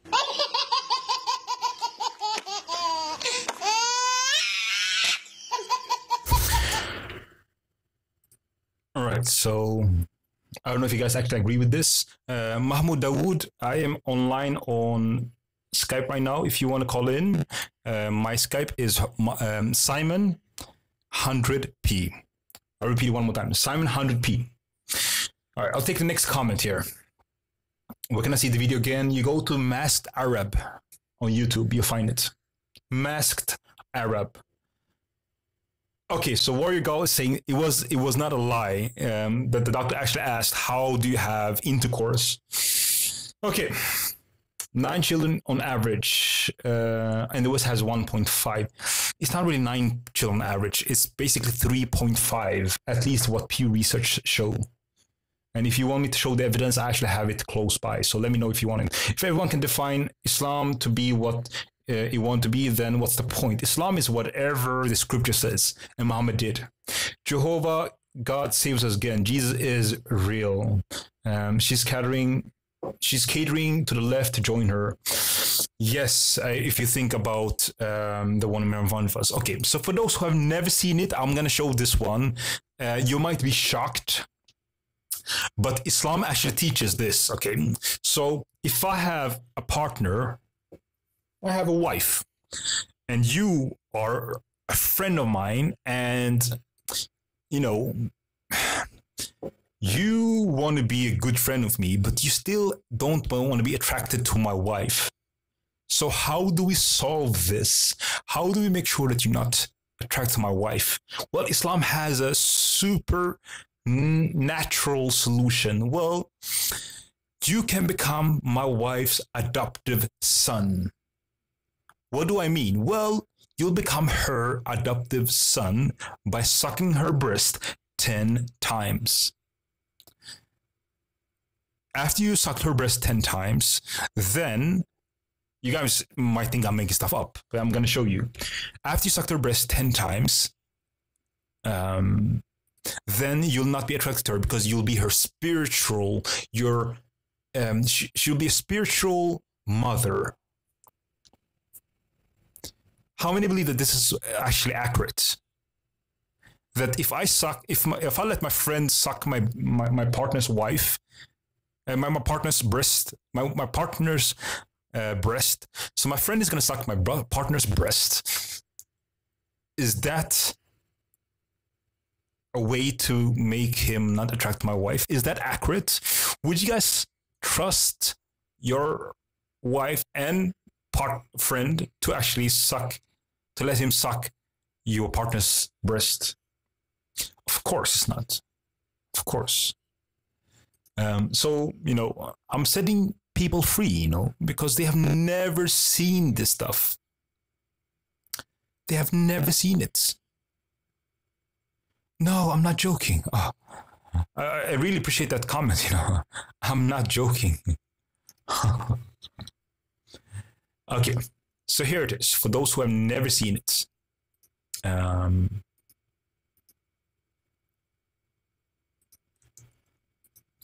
So if you're a Muslim, I don't hate you. I try to help you because Allah said one thing. For those who don't know, Allah said like this in the Quran: if you are truthful, then you show evidence. And I'm going to show my evidence. That's what he said, right?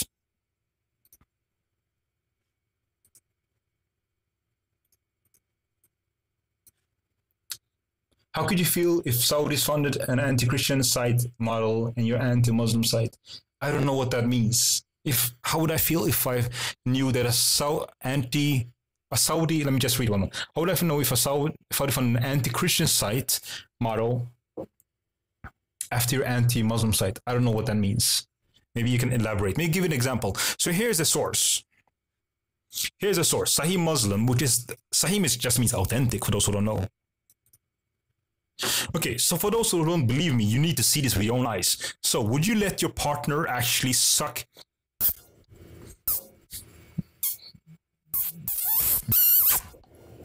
your wife's breast?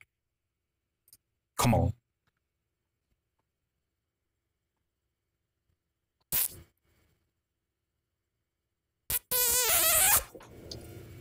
Come on. Will you do it? You trust in Allah?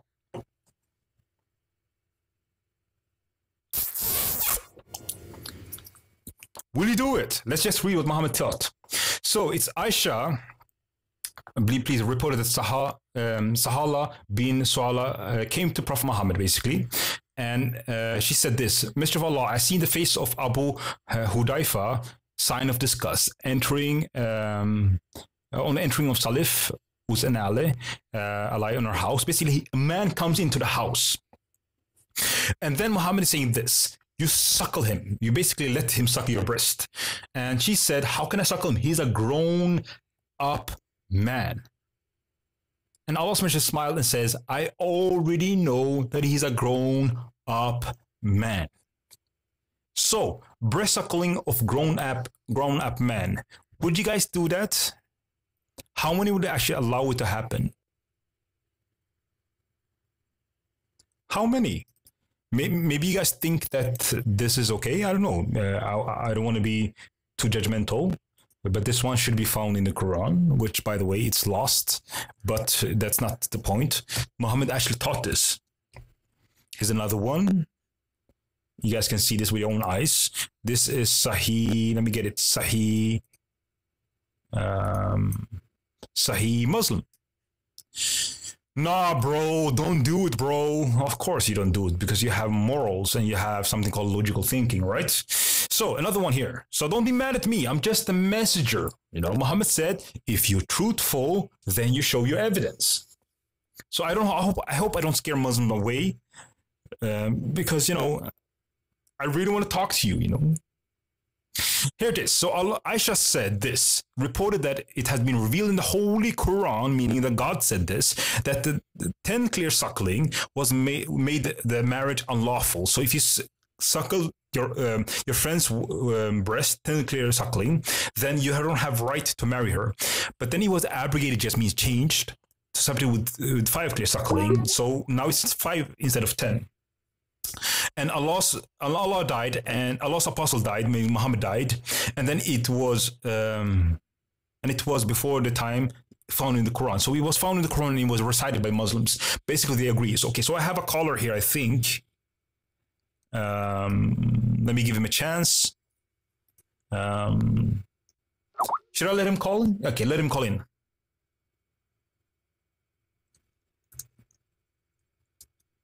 Okay, so he want to call in.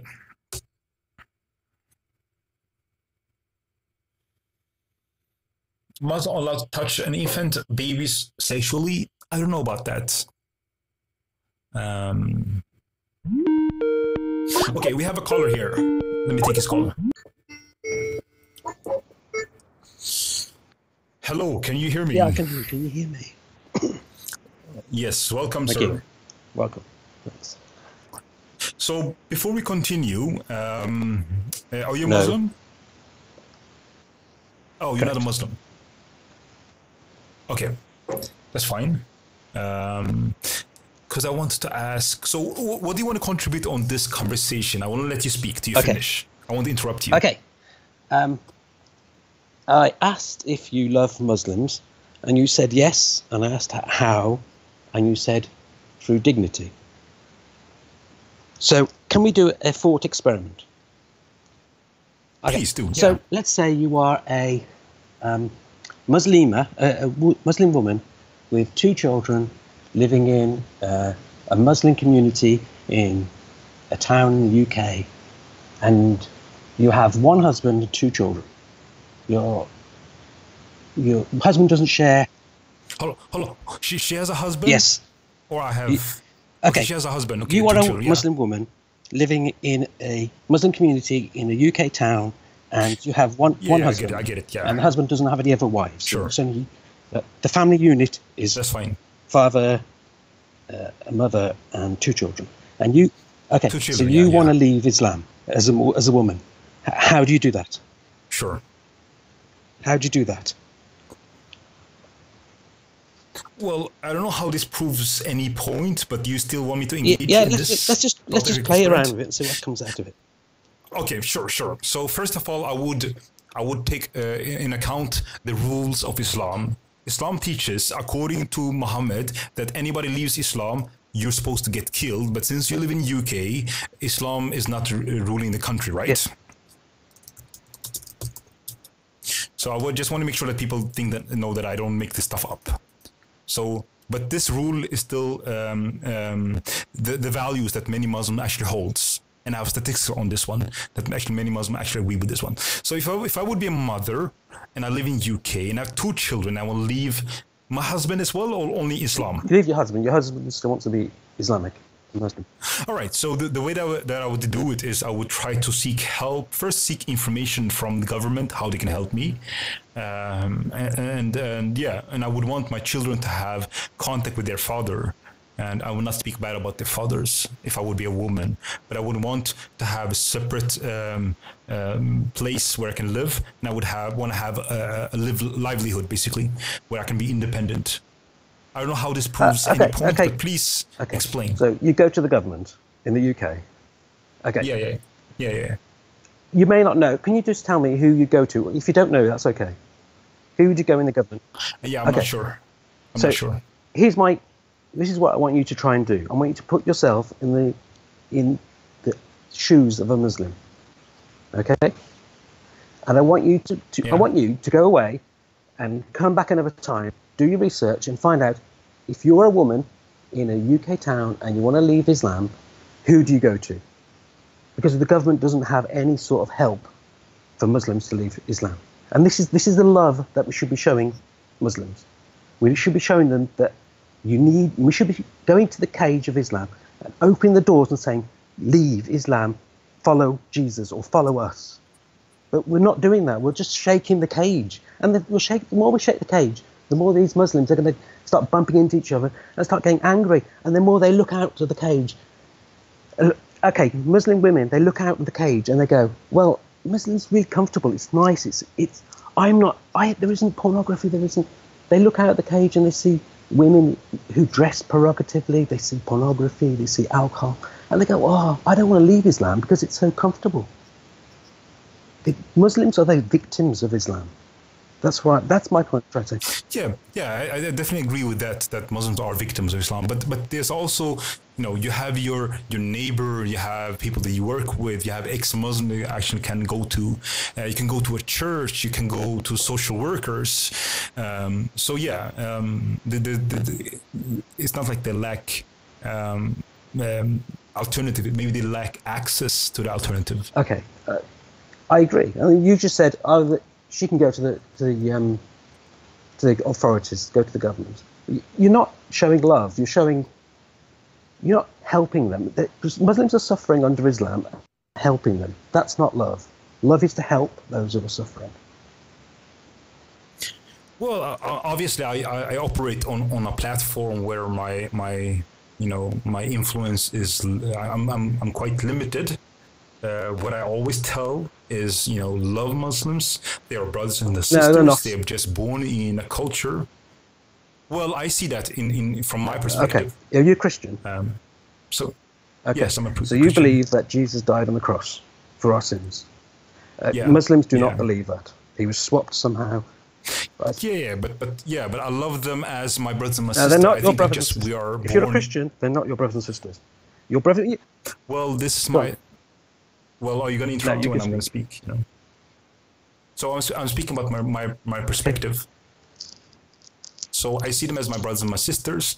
I just think they're wrong on serious matters. But I also see that they are different. They're not just in one categories. Many of them are very liberal. Many of them have never read Scripture. Many of them definitely agree with the Scripture and they have read it. Some of them will leave Islam. I try to give them a fair chance. Okay, when you say someone is your brother or sister, you're actually saying they are your brothers or sisters in Christ. We believe, yes. No, brother and sister in humanity. That's what I refer to. Well, you shouldn't really say that because it gets confusing. If you got more than one version of saying what a brother is, then you should either say in full brother and sister in humanity, which is long-winded, or you just say brothers and sisters in Christ, which is wrong. Well, now you know what I mean when I say brother and sister. Right. Okay. Yeah, because you're not going to dictate what I say, right? And I'm not going to dictate what you say, right? Correct. Okay. Yeah. My whole point, my agenda on this conversation is Muslims are the enemy, but God says Jesus says we must love our enemy, so we must love Muslims. How do you love Muslims? By stopping them being oppressed by Islam. And you. So, yeah, continue. So, do you think that I'm actually showing the truth about Islam, or am I a little bit weak? No. Am I softening it up? No, you're not. Muslims don't have a outlet to leave Islam. So all you're doing is shaking the cage. Now, to be honest, if you shake the cage, some of them may fall out, but very few. We need to open the cage doors and offer put our hand in and say, "Come, leave." And we're not doing that. Okay, so let me just ask. Okay, so. Let me ask people here that's in this broadcast, where are you guys from? Which country? If you feel comfortable with sharing this one, if you don't feel comfortable with sharing which country you're from, you can tell me which continent you're from. That's fine as well. I just want to know what I'm working with, and you know. So if you're from America, you tell me from America. If you're from Canada, you tell me from Canada. If you're from Afghanistan, you tell me from Afghanistan. If you're from North Africa, if that's everything that you want to share, then that's fine. You know? And I have a Muslim here saying that Simon has been, he knows me for a long time, and he has been here for a long time as well. Arizona, UK, America, United States, Norway, Canada, America. Okay, so we have people from different continents. So, you know, either I work on giving them an alternative way out, and I'm very concrete on how they can do it, or I don't, right? Is that your alternative? I'm not telling you to stop. I want you to carry on what you're doing. I think what you're doing is good. But I want you to think more about Muslims. I want you to love Muslims for the way they are oppressed. It's my suggestion. How should I love Muslims different from how I love them right now? No, okay. You need to...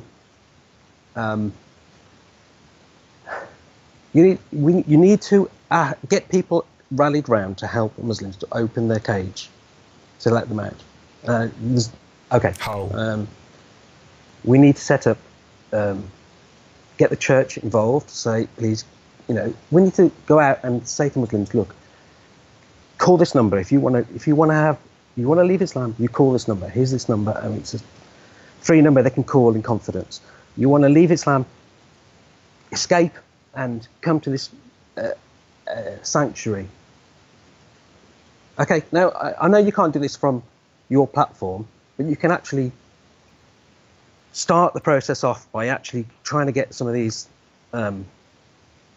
processes, or get people thinking about these processes. So if people are from 30 countries, how could I manage this? I don't know. You could start by finding out if there is anybody who offers this service, and then put that on your show at the end. How about that? Yeah, I mean, I definitely understand your point. What you're saying is, don't just open their eyes. Also give them step number 2, right? Yes. That's what you're saying. So it's not just, you know, opening their eyes and then they have no solution. They're going to do huge mistakes, tell their families, and they will have serious problems, or, you know. So I definitely understand your point. You're talking from a point of concern, you know. So yes, I definitely understand. I think that we should organize this in a better way. So I will take what you said as feedback, and I think there's a lot of wisdom what you said, and I appreciate it. Thank you. So maybe I should find a way to, maybe, you know, if you live in UK, I should have a link where you go to ex-Muslims. If you live in Germany, I should have a link where I can connect you, you know, something like that, right? So, you know, maybe I should not have roll with 100 countries. Maybe I should work with, you know, 10, 15 links to countries where I know many people actually, of my visitor, many of my visitors actually come from. So yeah, I'll take that as feedback. How about this? You say you're good at doing a lot of research. Do a lot of research and find out in different countries how the actual process of a Muslim leaving Islam, and then do a whole video on it. Yeah, I think that sounds some good feedback. Yeah. So how we can actually connect people with other people who can guide them and help them if they actually choose to make the choice. Yep. Right. I'll be happy. I'll be Beautiful happy feedback, to watch that, and I'll contribute and add my feedback. Beautiful feedback. Yeah. Appreciate that. Yeah, because I've had some people from UK leaving Islam, so I connected them to ex-Muslims in UK. There's a Facebook group, and there's a couple of links to connect them. Have you heard about them? And also America, we have them, ex-Muslims North America. That's what they call it. Okay. Yeah, they right. So thank you for your feedback. Okay, thank you. And please call in if you have some more to contribute. Okay, thank you. Right? Yep. Okay, much appreciated. Okay, ciao. All right, so I think that's fair feedback. You know, that you open people's eyes, but you also provide a way out. That's fair, right? Because, you know, opening people's eyes, you basically open up hell for them, because their families go after them, their community will go after them. They will lose, I mean, basically what they have built. So I think that's wisdom, man. And you know, if we're a team, that's good. You know, if you live in Germany, let me know. If you live in Norway, let me know. If you live in Canada, let me know how we can connect people. Yeah. And I think a lot of people just come back on these kind of broadcasts and they go to YouTube and they find comfort. So yeah, I think that we should be open for feedback. I don't think we should have any pride. I think that definitely there's some wisdom and something that we're not seeing that other people can see. So that's fine. They live in a world without Islam and they can see normal life every day. They live in a world outside Islam. It's a choice, depending on where you live, right, Ms. K? Like, depending on where you live. Like, if you live in, because I can show you testimonies, you know, where you don't have that alternative. Even if you live in the West, but if you don't live in the West, it's much harder. So how do you leave Islam if your family will go after you? Imagine if your family will come after you, they will actually put gasoline on you and they will burn you alive, or they will cut your throat in the West. You know, that's quite okay. So Ms. K talking is about Muslim in the West. Yeah. So the price to pay is quite high. You know, at the same time, you know, I speak to Muslim here in my city and about all of this. Women's shelter. Yes, you're right. So you have more alternatives. That's good. Good suggestions. Thank you, Warrior Gall. It was a great conversation.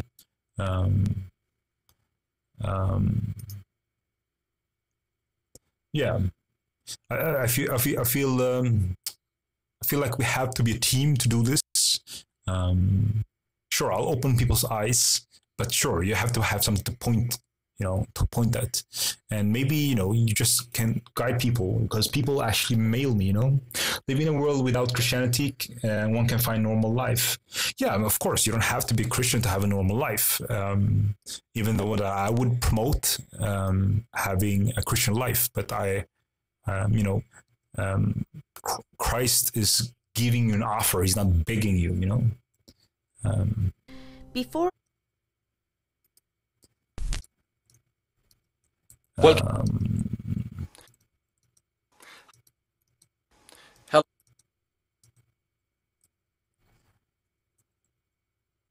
So I want to show you a video of an ex-Muslim speaking, and it's quite interesting. Here is one out. It's a really good video. It's a British ex-Muslim Pakistani. He left Islam about a year and a half ago, and I follow his journey before he actually became an ex-Muslim. And dude, I love this man. He's not a believer today. He's an atheist. But yeah, I mean, at least he left this cult. So I think that is worth celebrating the choice he made. So here it comes.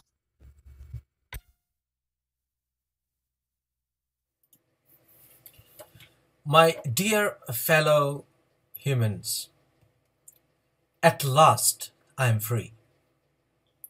At last I am free. I am free at last. I've been a devout Muslim all my life. There were situations where I questioned my faith, but I still came back being more devout.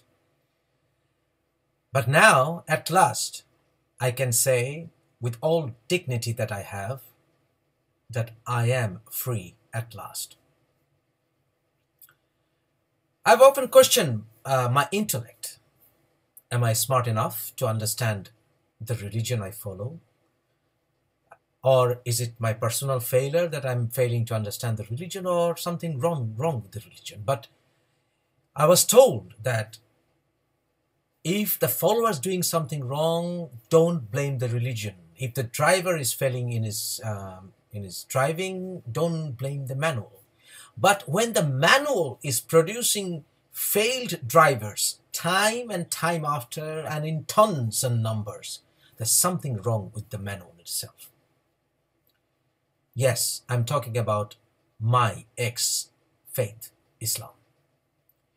Islam has been producing millions of hate mongers, millions of terrorists in the name of that religion. This cannot be a political response. There's something wrong with the theology itself. All the religions are bullshit, all of them. But if you want to talk about the past, maybe in the early 19th century, Christianity was worse. Maybe 200 years ago, Hinduism was worse, far worse. But let's talk about now. The most intolerant faith, the most intolerant ideology is Islam. It's a bullshit religion. And the Muslims, the very Muslims, devout Muslims, have pushed me out of Islam. Disgusting. A religion which produces terrorists in tons and numbers like Al-Qaeda, Boko Haram, ISIS, Jamaat, and produces hate-mongering preachers, philosophers like Maududi, Zakir Naik, Bilal Phillips, Salafis, and produces evil regimes like the Saudi regime, that cannot be a good religion. And when the vast majorities, the so-called vast majority are such cowards that they don't even know how to safeguard their own reformists, their own free thinkers within their religion, that religion has to be the religion of the cowards. I was a devout Muslim, I was preaching Islam, and I was arguing with the atheists. You are my witness. You are my witness. All of you are my witness. But when I started talking against the terrorists, my closest friends who know me as a devout Muslim for decades, they didn't speak out. They didn't have the courage to speak out. So what kind of religion are they following which doesn't teach them how to be brave for justice? How to be brave for freedom of speech? That's a bullshit faith. Muhammad allegedly faced persecution for starting a new faith. He was chased away from Mecca. He was called a madman by his adversaries. And he was persecuted, hunted down for whatever he was trying to preach. But, end of the day, when he conquered Mecca and started this religion, he taught his own followers what he faced from his adversaries. How to harass, hunt down, kill, suppress, oppress anybody who goes against Islam. It's a mafia faith. It's a mousetrap. It entices you but doesn't want to let you get out. It hunts you down. It doesn't allow you any freedom. It teaches you how to eat. It teaches you how to talk, how to smile, how to have sex with your wife, how to rape married women and name it muta marriage. Teaches you how to eat, what food to eat, which shoe to put first, how to use the toilet, how to write, how to fucking think. It dictates every step of your life. It's a fucking imprisonment. It doesn't let your intellect flourish. And this religion has to die out. It's full of hate. you know what Daesh and others are preaching? I don't fucking care what you say. It has something to do with the theology itself. And those who appear to be good Muslims, appear to be pious, but still, you know, peace-loving, they don't know the real face of Islam. I can challenge you that. Otherwise, how can they follow a rapist prophet? And how can they not handle criticism? It's a fucking death cult. I had enough of this. And the Muslims, the very Muslims, have pushed me out of Islam. And thank God, if there is a God, I'm free at last. I'm free at last. And I'm pretty sure, like all other religions in the past, all this Abrahamic religion and all religions will die out and humans will evolve from having all this religion. And there's no need for having any religion for... Okay, enough. So you see the points, you know, people that actually have experienced this from the inside, they will tell you the truth without sugarcoating it, you know.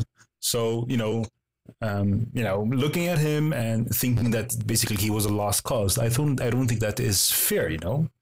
And I think as a Christian, I think that you should actually see the potential in people. And if you're not a Christian, you still see potential in people. Yeah. So yeah, he's doing fine right now, and yeah, he's free. So yeah, basically he was criticizing those who were radical, and then his normal Muslim population, basically, they turned on him. Yeah. So, but Muslims started to threaten him, killing him. I mean, to kill him, basically, death threats when he left Islam, and this is in line with Muhammad taught. Basically, whoever changes his religion, you just behead him, you know. That's the rule, basically. And Island Girl, I'm seeing you, girl. I'm seeing that you're here. Oh, you're such a wonderful person. Okay, Island Girl has been here for a long time, maybe like a year and a half, you know. And, you know, she's here for like 2 hours and she's very silent. She's very, you know, polite. You ask her a question, you actually answer. She will answer. And then she's just silent for like an hour and a half. And then she's always saying goodbye, which is very, very, you know, it's just heartwarming. You always say goodbye.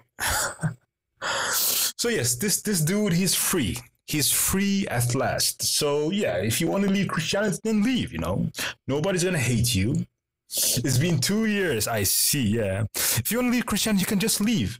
Christ, how did he actually preach to people? He was speaking about the sowing man, you know, the man that saw, right? Sow seeds. And a lot of people did not even understand his preaching. He just left. And, you know, those who were really interested, they came to him and they asked him, what do you really mean? And then he explained it, you know. So Christ will not beg you to follow him. Yeah. Christ will not beg you to follow him.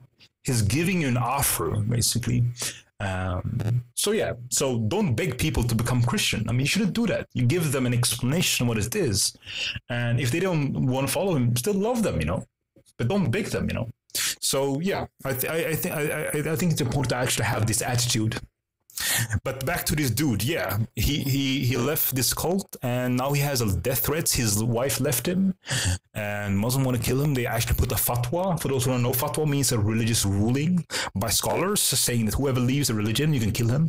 And they put his name on the list, basically death list. So he's living a very difficult life, you know. I don't, of course, and I still love, yeah, if they want to become Christian, that's fine, you know, it's up to them. But we still love them, you know, we don't discriminate, and we don't kill them, you know. And I follow God, not Jesus, as his son himself, and that he should do. I say, maybe that is a different conversation. I would challenge you on that one, actually, saying that I am God, and me and God, we are the same. In John 10:28, look it up. But that's fine for now. I do normally broadcast on Christianity on Sundays. So follow my broadcast on Sundays. I haven't done broadcast on that the last 4 or 5 weeks. I've been busy with exams. But I normally do broadcast on Christianity on Sundays. So I try to not mix up different topics. I think it's important to not deflect.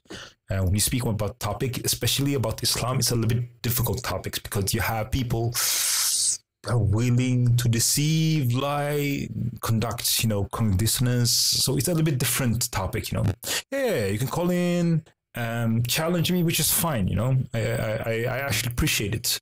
But I'm going to wrap up this conversation here.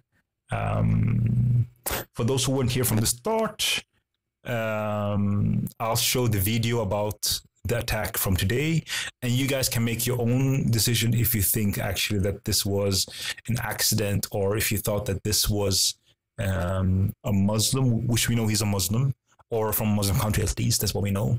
If this was, if this looks like an attack, here it comes.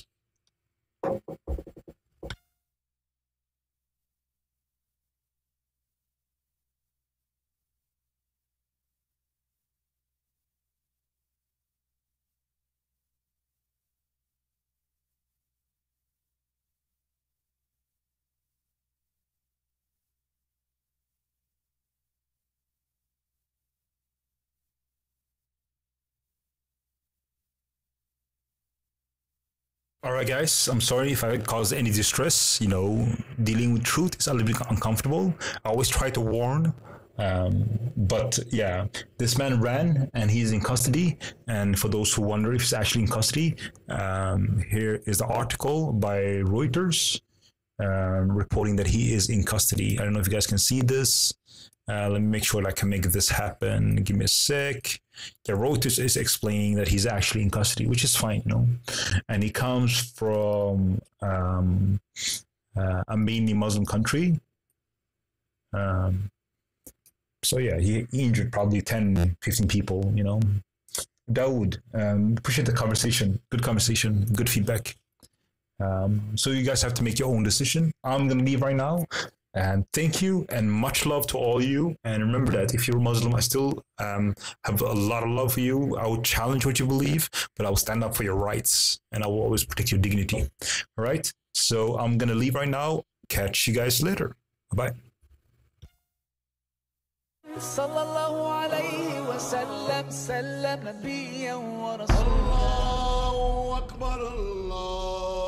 Islam is the second largest religion in the world with over 1.5 billion followers. Most Muslims will think of themselves as either Shia or Sunni, but there is tremendous diversity even within Shia Islam and within Sunni Islam. Islam literally means submission. For Muslims, the most important prophet and the final prophet is Muhammad, about 1300 years ago. The most sacred text for Muslims is the Holy Quran, the direct word of God. So Muslims see themselves as coming to God with great humility. And for Muslims, submitting to God creates a radical sense of equality. In 12 countries, all of them Muslim, apostasy or blasphemy carries the death penalty.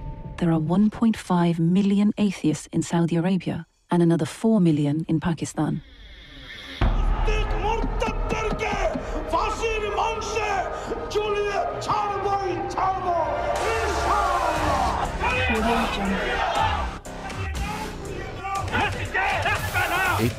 الإسلام انتشر بالسر في إيران، تركيا، مصر، الشام، المغرب.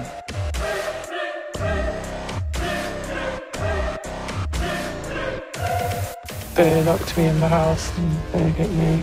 I don't think it would be that hard for them to kill me. I have 4 head stabs, like machete wounds on my head. You are going to get shunned.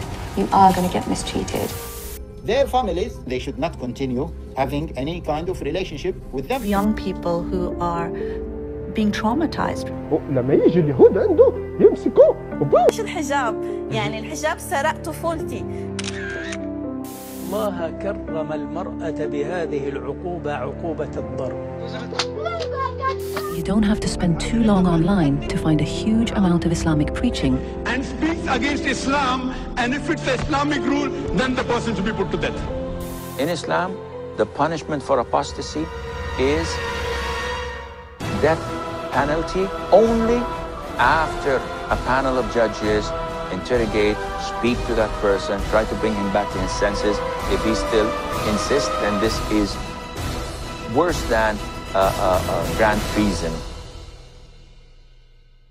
Islam is peace.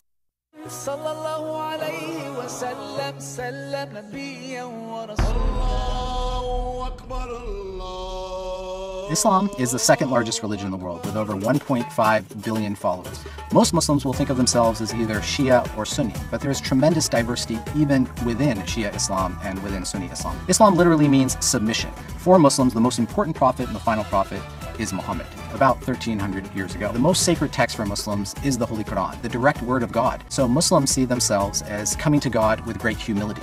And for Muslims, submitting to God creates a radical sense of equality. In 12 countries, all of them Muslim, apostasy or blasphemy carries the death penalty. There are 1.5 million atheists in Saudi Arabia and another 4 million in Pakistan.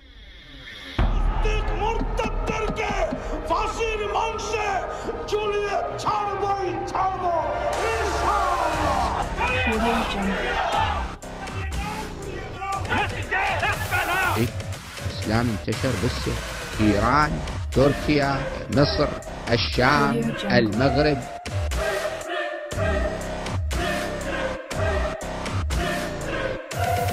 They locked me in the house and they hit me. I don't think it would be that hard for them to kill me. I have 4 head stabs, like machete wounds on my head. You are going to get shunned. You are going to get mistreated. Their families, they should not continue having any kind of relationship with them. Young people who are being traumatized. لما يجي اليهود عنده يمسكوه ايش الحجاب؟ يعني الحجاب سرق طفولتي. الله كرم المرأة بهذه العقوبة، عقوبة الضرب. You don't have to spend too long online to find a huge amount of Islamic preaching. And speaks against Islam, and if it's Islamic rule, then the person should be put to death. In Islam, the punishment for apostasy is death penalty only after a panel of judges interrogate, speak to that person, try to bring him back to his senses. If he still insists, then this is worse than grand treason. Islam is peace.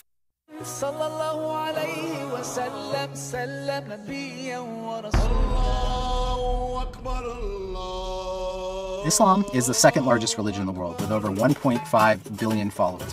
Most Muslims will think of themselves as either Shia or Sunni, but there is tremendous diversity even within Shia Islam and within Sunni Islam. Islam literally means submission.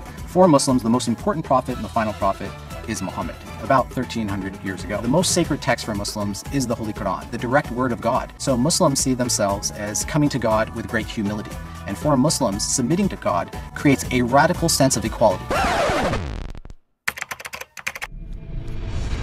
In 12 countries, all of them Muslim, apostasy or blasphemy carries the death penalty. There are 1.5 million atheists in Saudi Arabia and another 4 million in Pakistan.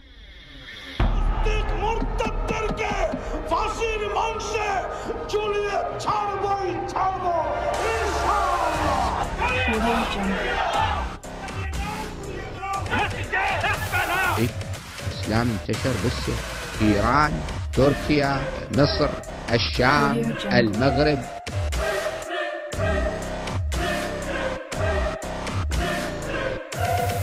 They locked me in the house and they hit me. I don't think it would be that hard for them to kill me. I have 4 head stabs, like machete wounds on my head. You are going to get shunned. You are going to get mistreated.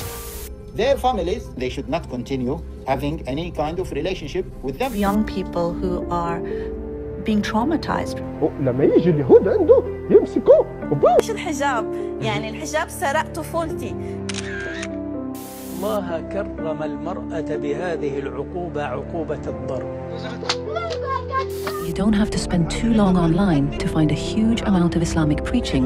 And speaks against Islam, and if it's Islamic rule, then the person should be put to death. In Islam, the punishment for apostasy is death penalty only after a panel of judges interrogate, speak to that person, try to bring him back to his senses. If he still insists, then this is worse than grand treason. Islam is peace.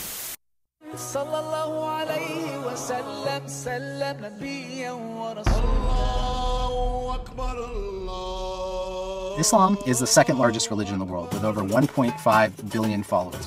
Most Muslims will think of themselves as either Shia or Sunni, but there is tremendous diversity even within Shia Islam and within Sunni Islam. Islam literally means submission. For Muslims, the most important prophet and the final prophet is Muhammad, about 1300 years ago. The most sacred text for Muslims is the Holy Quran, the direct word of God. So Muslims see themselves as coming to God with great humility. And for Muslims, submitting to God creates a radical sense of equality. In 12 countries, all of them Muslim, apostasy or blasphemy carries the death penalty. There are 1.5 million atheists in Saudi Arabia and another 4 million in Pakistan.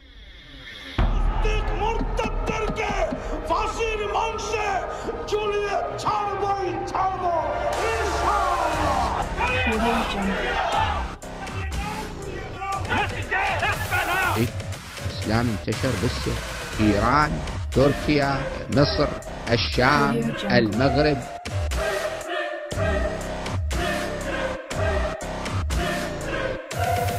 They locked me in the house and they hit me. I don't think it would be that hard for them to kill me. I have 4 head stabs, like machete wounds on my head. You are going to get shunned.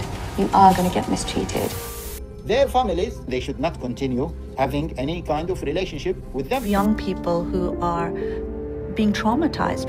لما يجي اليهود عنده يمسكوه. ايش الحجاب؟ يعني الحجاب سرق طفولتي. الله كرم المرأة بهذه العقوبة، عقوبة الضرب. You don't have to spend too long online to find a huge amount of Islamic preaching. And speaks against Islam, and if it's Islamic rule, then the person should be put to death. In Islam, the punishment for apostasy is death penalty only after a panel of judges interrogate, speak to that person, try to bring him back to his senses. If he still insists, then this is worse than grand treason. Islam is peace.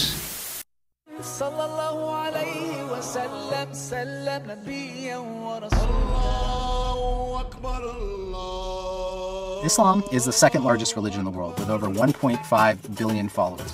Most Muslims will think of themselves as either Shia or Sunni, but there is tremendous diversity even within Shia Islam and within Sunni Islam. Islam literally means submission. For Muslims, the most important prophet and the final prophet is Muhammad, about 1300 years ago. The most sacred text for Muslims is the Holy Quran, the direct word of God. So Muslims see themselves as coming to God with great humility. And for Muslims, submitting to God creates a radical sense of